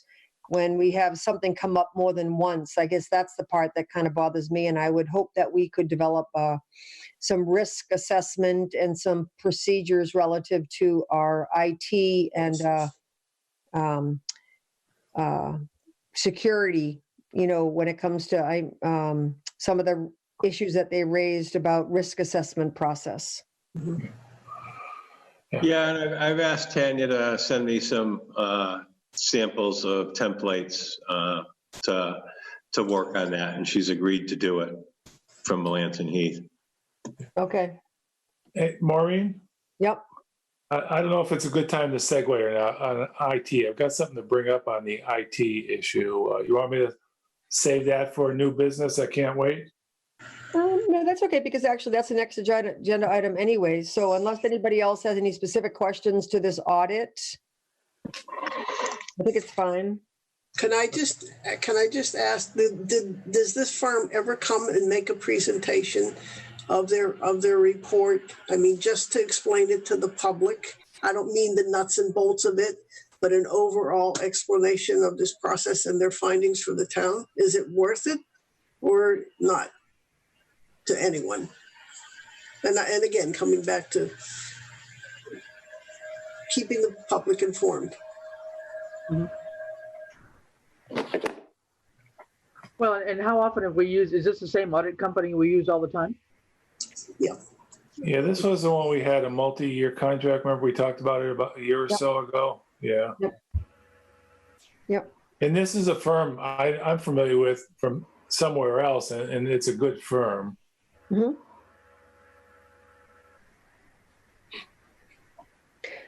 I certainly think that it's good information. I just,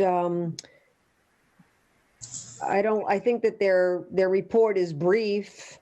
I mean, I think I would have preferred all the positive things. I mean, I think it's very, identifying, sort of gaps or redundancies.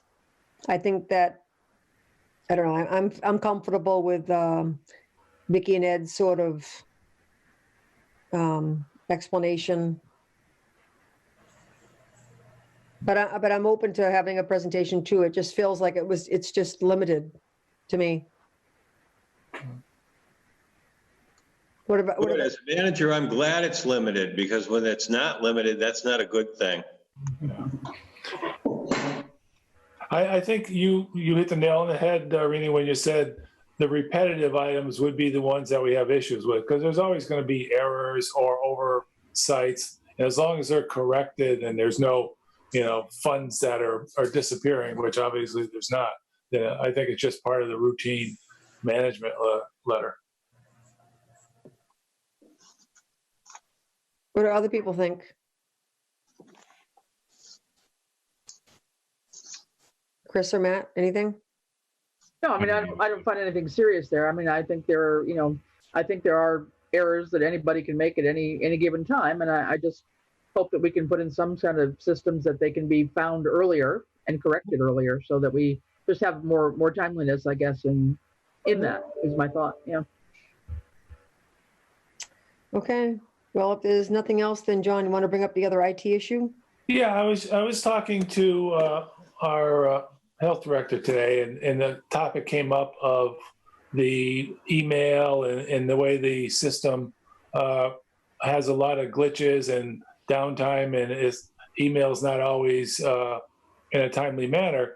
And she told me about the PVPC, that they have a contract, and I got a call into the person there, Molly Gorin-Watts, to find out more about it, because Geraldine just knew some on the periphery. But my understanding is, for a $400 fee, PVPC has a contract with a vendor out of East Hartford that will come in and do a full evaluation of our IT systems from top to bottom and give all the recommendations, and security is one of them. If there's new software, one of them I'd be interested in hearing is, should we have our server, a virtual server, and with this COVID issue, should the Board of Health have a separation for HIPAA and all that? But anyways, it's a $400 fee. I'm getting more information. I'll bring it back to you folks, but this seems like it may be money well spent to do a complete evaluation of our IT system, because we hear about it going down, through the course of the year many times. Well, I mean, maybe Ed, you can speak to that, but we are in the process of getting a new server, correct? Yeah, I know it will be virtualized. I mean, if you want a total assessment of the system, I can probably get you one for free. If you want to take care of the email issues, we'd have to put in our own email server, and it's about $10,000. So, I mean, until we can do that, we're somewhat at the mercy of the vendor that we have, which is Bluehost. But the actual licensing, our new server that will be put in would actually handle that. The licensing fee isn't much. It's probably less than $1,000. Where it starts adding up, it's $85 per email address. So what software are we running and all that, and what levels are we running? I mean, do we have a good analysis of that? Because I mean, our emails alone, there's glitches in even getting them out to us on a regular basis. So the company that you said you can get a free evaluation from, is that the same vendor that we're currently using now? Well, not for that particular purpose. It's the vendor that we're getting the new server from.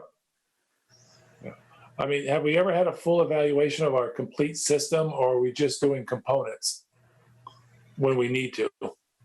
I had a cursory walkthrough early on from this vendor that we are currently dealing with, and there are some issues in our systems. There's no doubt about that. A lot of that will get cleared up with the installation of the new server, but the email issues are totally separate. But has anybody sat down and give us a good evaluation and a listing of here's where we are, here's where we should migrate to, here's some of the issues? A third party, not somebody who's going to sell us something. Well, I mean, they're all selling something at some point in time, so. But a consultant doesn't necessarily sell the product. It just comes in and gives you an evaluation. I guess this might be, again, I need more details about the vendor, but a full evaluation under a contract with PVPC for $400 may tell us a lot of information, because since I've been here, we've never had any kind of full study. We kind of piecemealed everything together. It seems like something breaks down, we've got to go here, we got to go there. We're using these small companies, to manage it. So that's my 2 cents. Didn't we get a compact grant at one point to do an analysis of the IT capabilities and recommendations at some point? No, I don't think Not that I'm aware of. We did get the compact grant to do the upgrade of the backup system and the Sonic Wi-Fi system here in Town Hall. Okay. But maybe you got something earlier than when I came here. I don't remember ever getting it. I remember the compact grant, but we're like an $18 million business, and our back office systems to me are pretty basic. Mm-hmm. Of course, I come from working for the state. Yeah.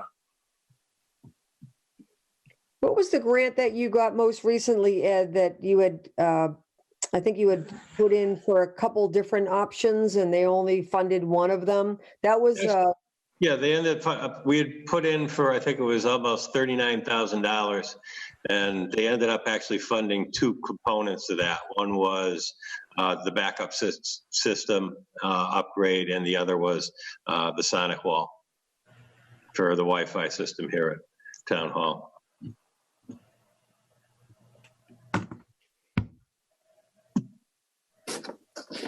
and right now the server is, what's the timetable on that? Server's ready. We need a return to normalcy to actually have it installed, because once they install it, they have to go around to each desktop or laptop and actually do a physical connection and make sure everything's working correctly. Mm-hmm.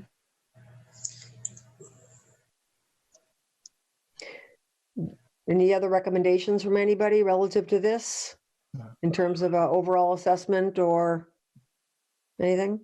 Yeah, I mean, since I've got that call into her, I'm just going to hear what she has to say. I'll pass along to the rest of the board members, and you can make up a mind once you see what they offer. Okay. Okay, is there any other business that anybody would like to talk about? I would just like to mention, go ahead. Someone will have something? I was just going to ask, and something we kind of talked about before is, I believe, Ed, if I'm not mistaken, Ed, by July 1, the fire chief and the accountant's contracts will expire? Yes, that's my understanding. Yeah. So we've got 2 months. Is that something we can work on so that we have a place?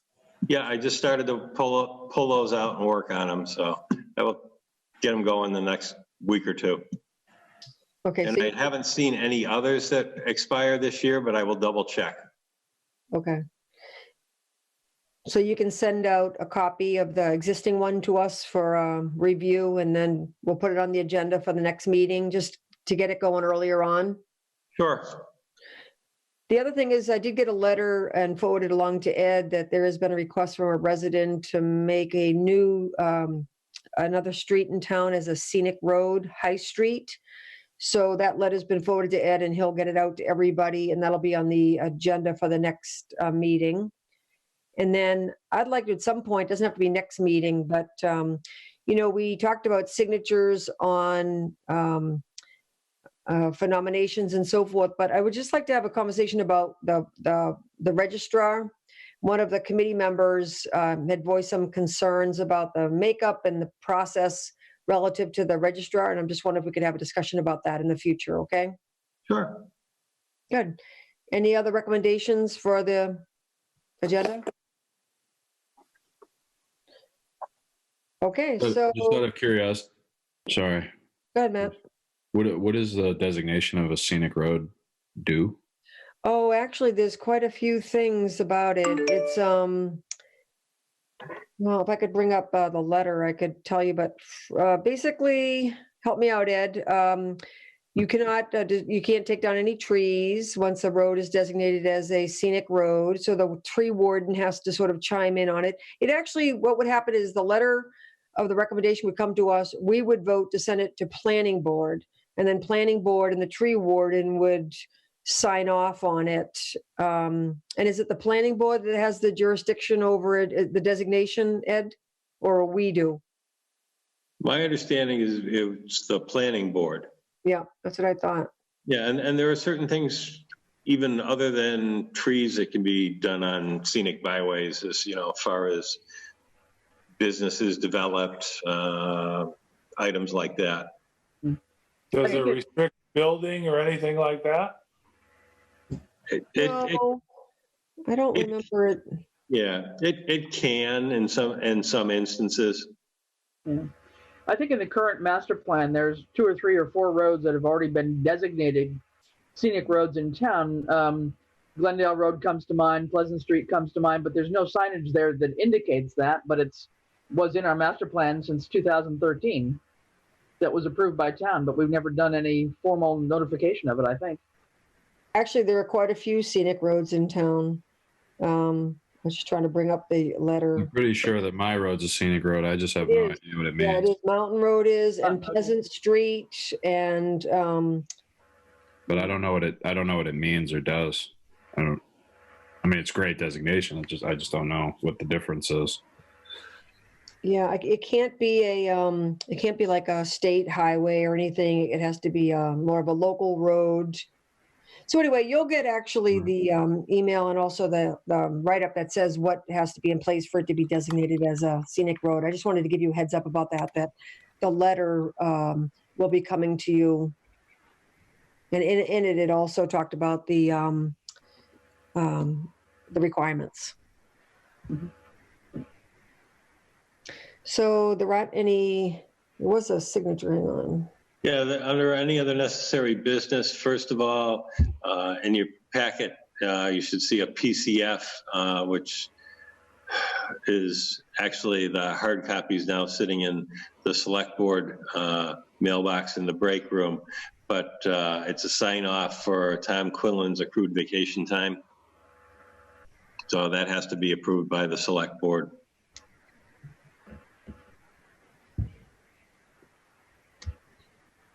So if you would kindly approve that, and then sometime, Maureen, maybe you can drop in and sign that. Sure. I mean, if he's accrued it and it's, I mean, we have to sign off on it. That's not something that's automatic, that he gets what he accrued. No, unfortunately not. It's another one of those PCF processes. Okay. How many hours is it? I didn't see that in my packet. I'm sorry. $729, and I forget the amount of hours. It was 21.75 hours. Thank 21 you. 3/4. Yep.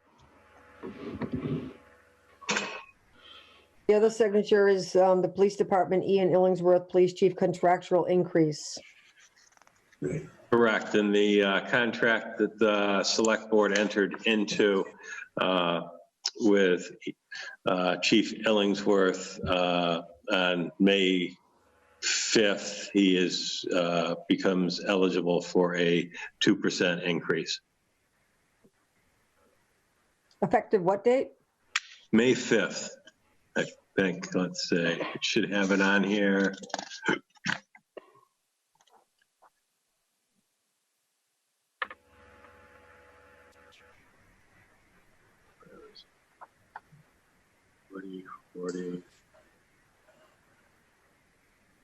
I know somewhere. Yeah, effective date, May 5th.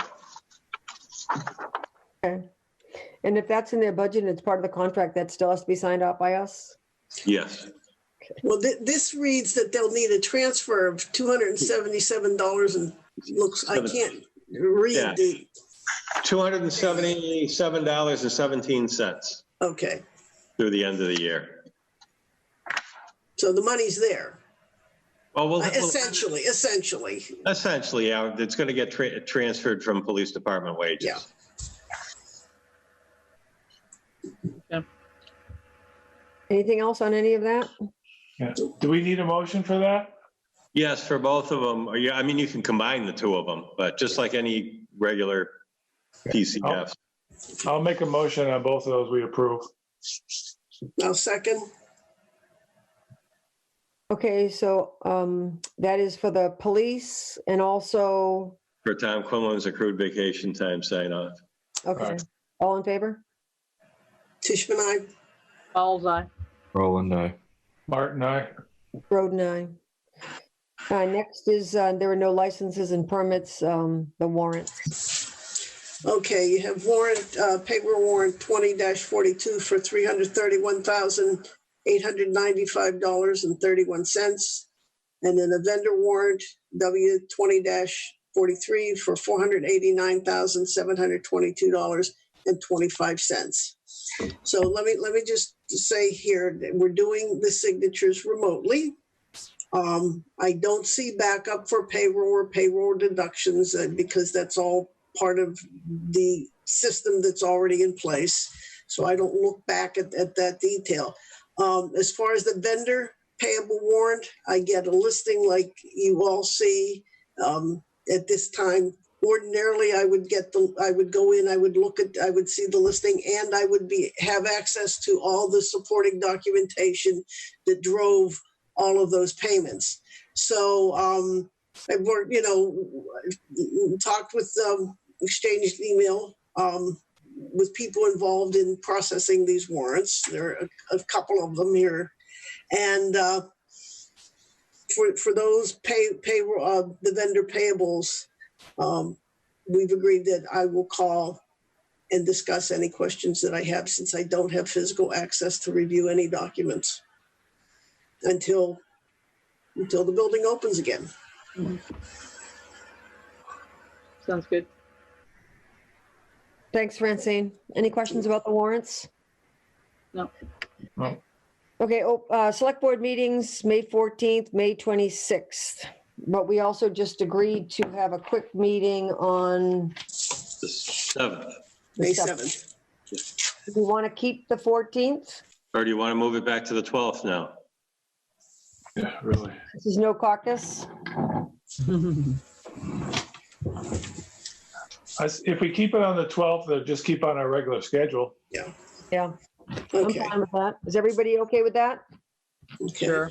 That's fine. Yep. So it's the 7th, the 12th, and the 26th. Correct.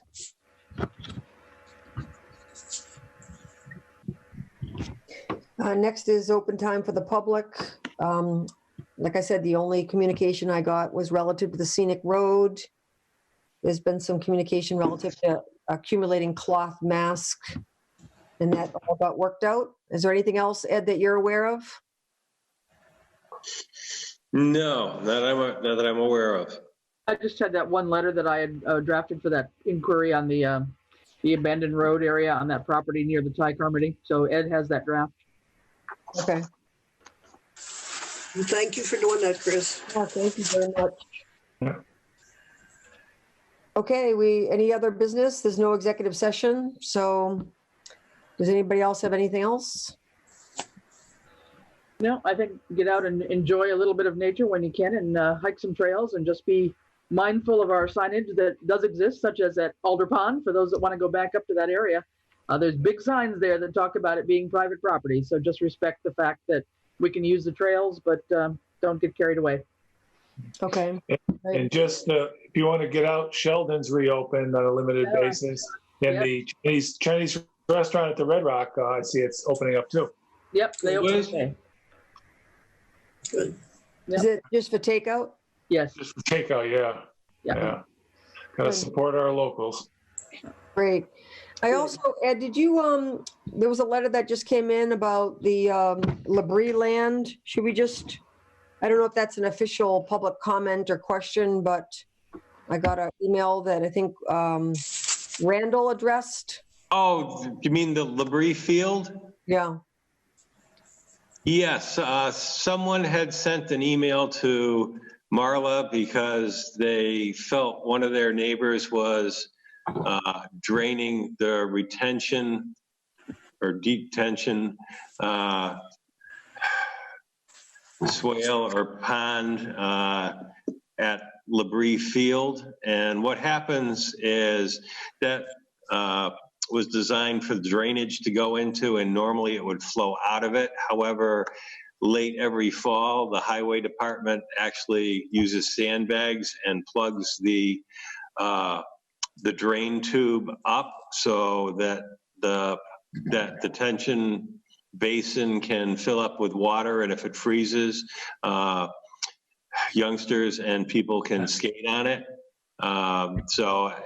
And vice versa, in the springtime, the highway department will take those sandbags out so it will drain again. So Randall did respond to the individual that had written the email that it was not designed to hold water all the time. That's pretty creative. Yeah. Anything else? Then a motion to adjourn then?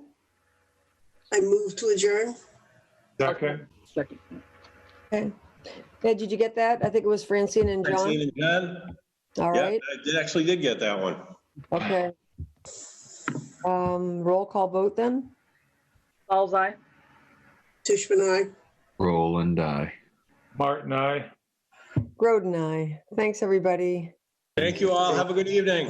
Okay, So be be safe. safe, everybody. Bye-bye. Yeah. Aye.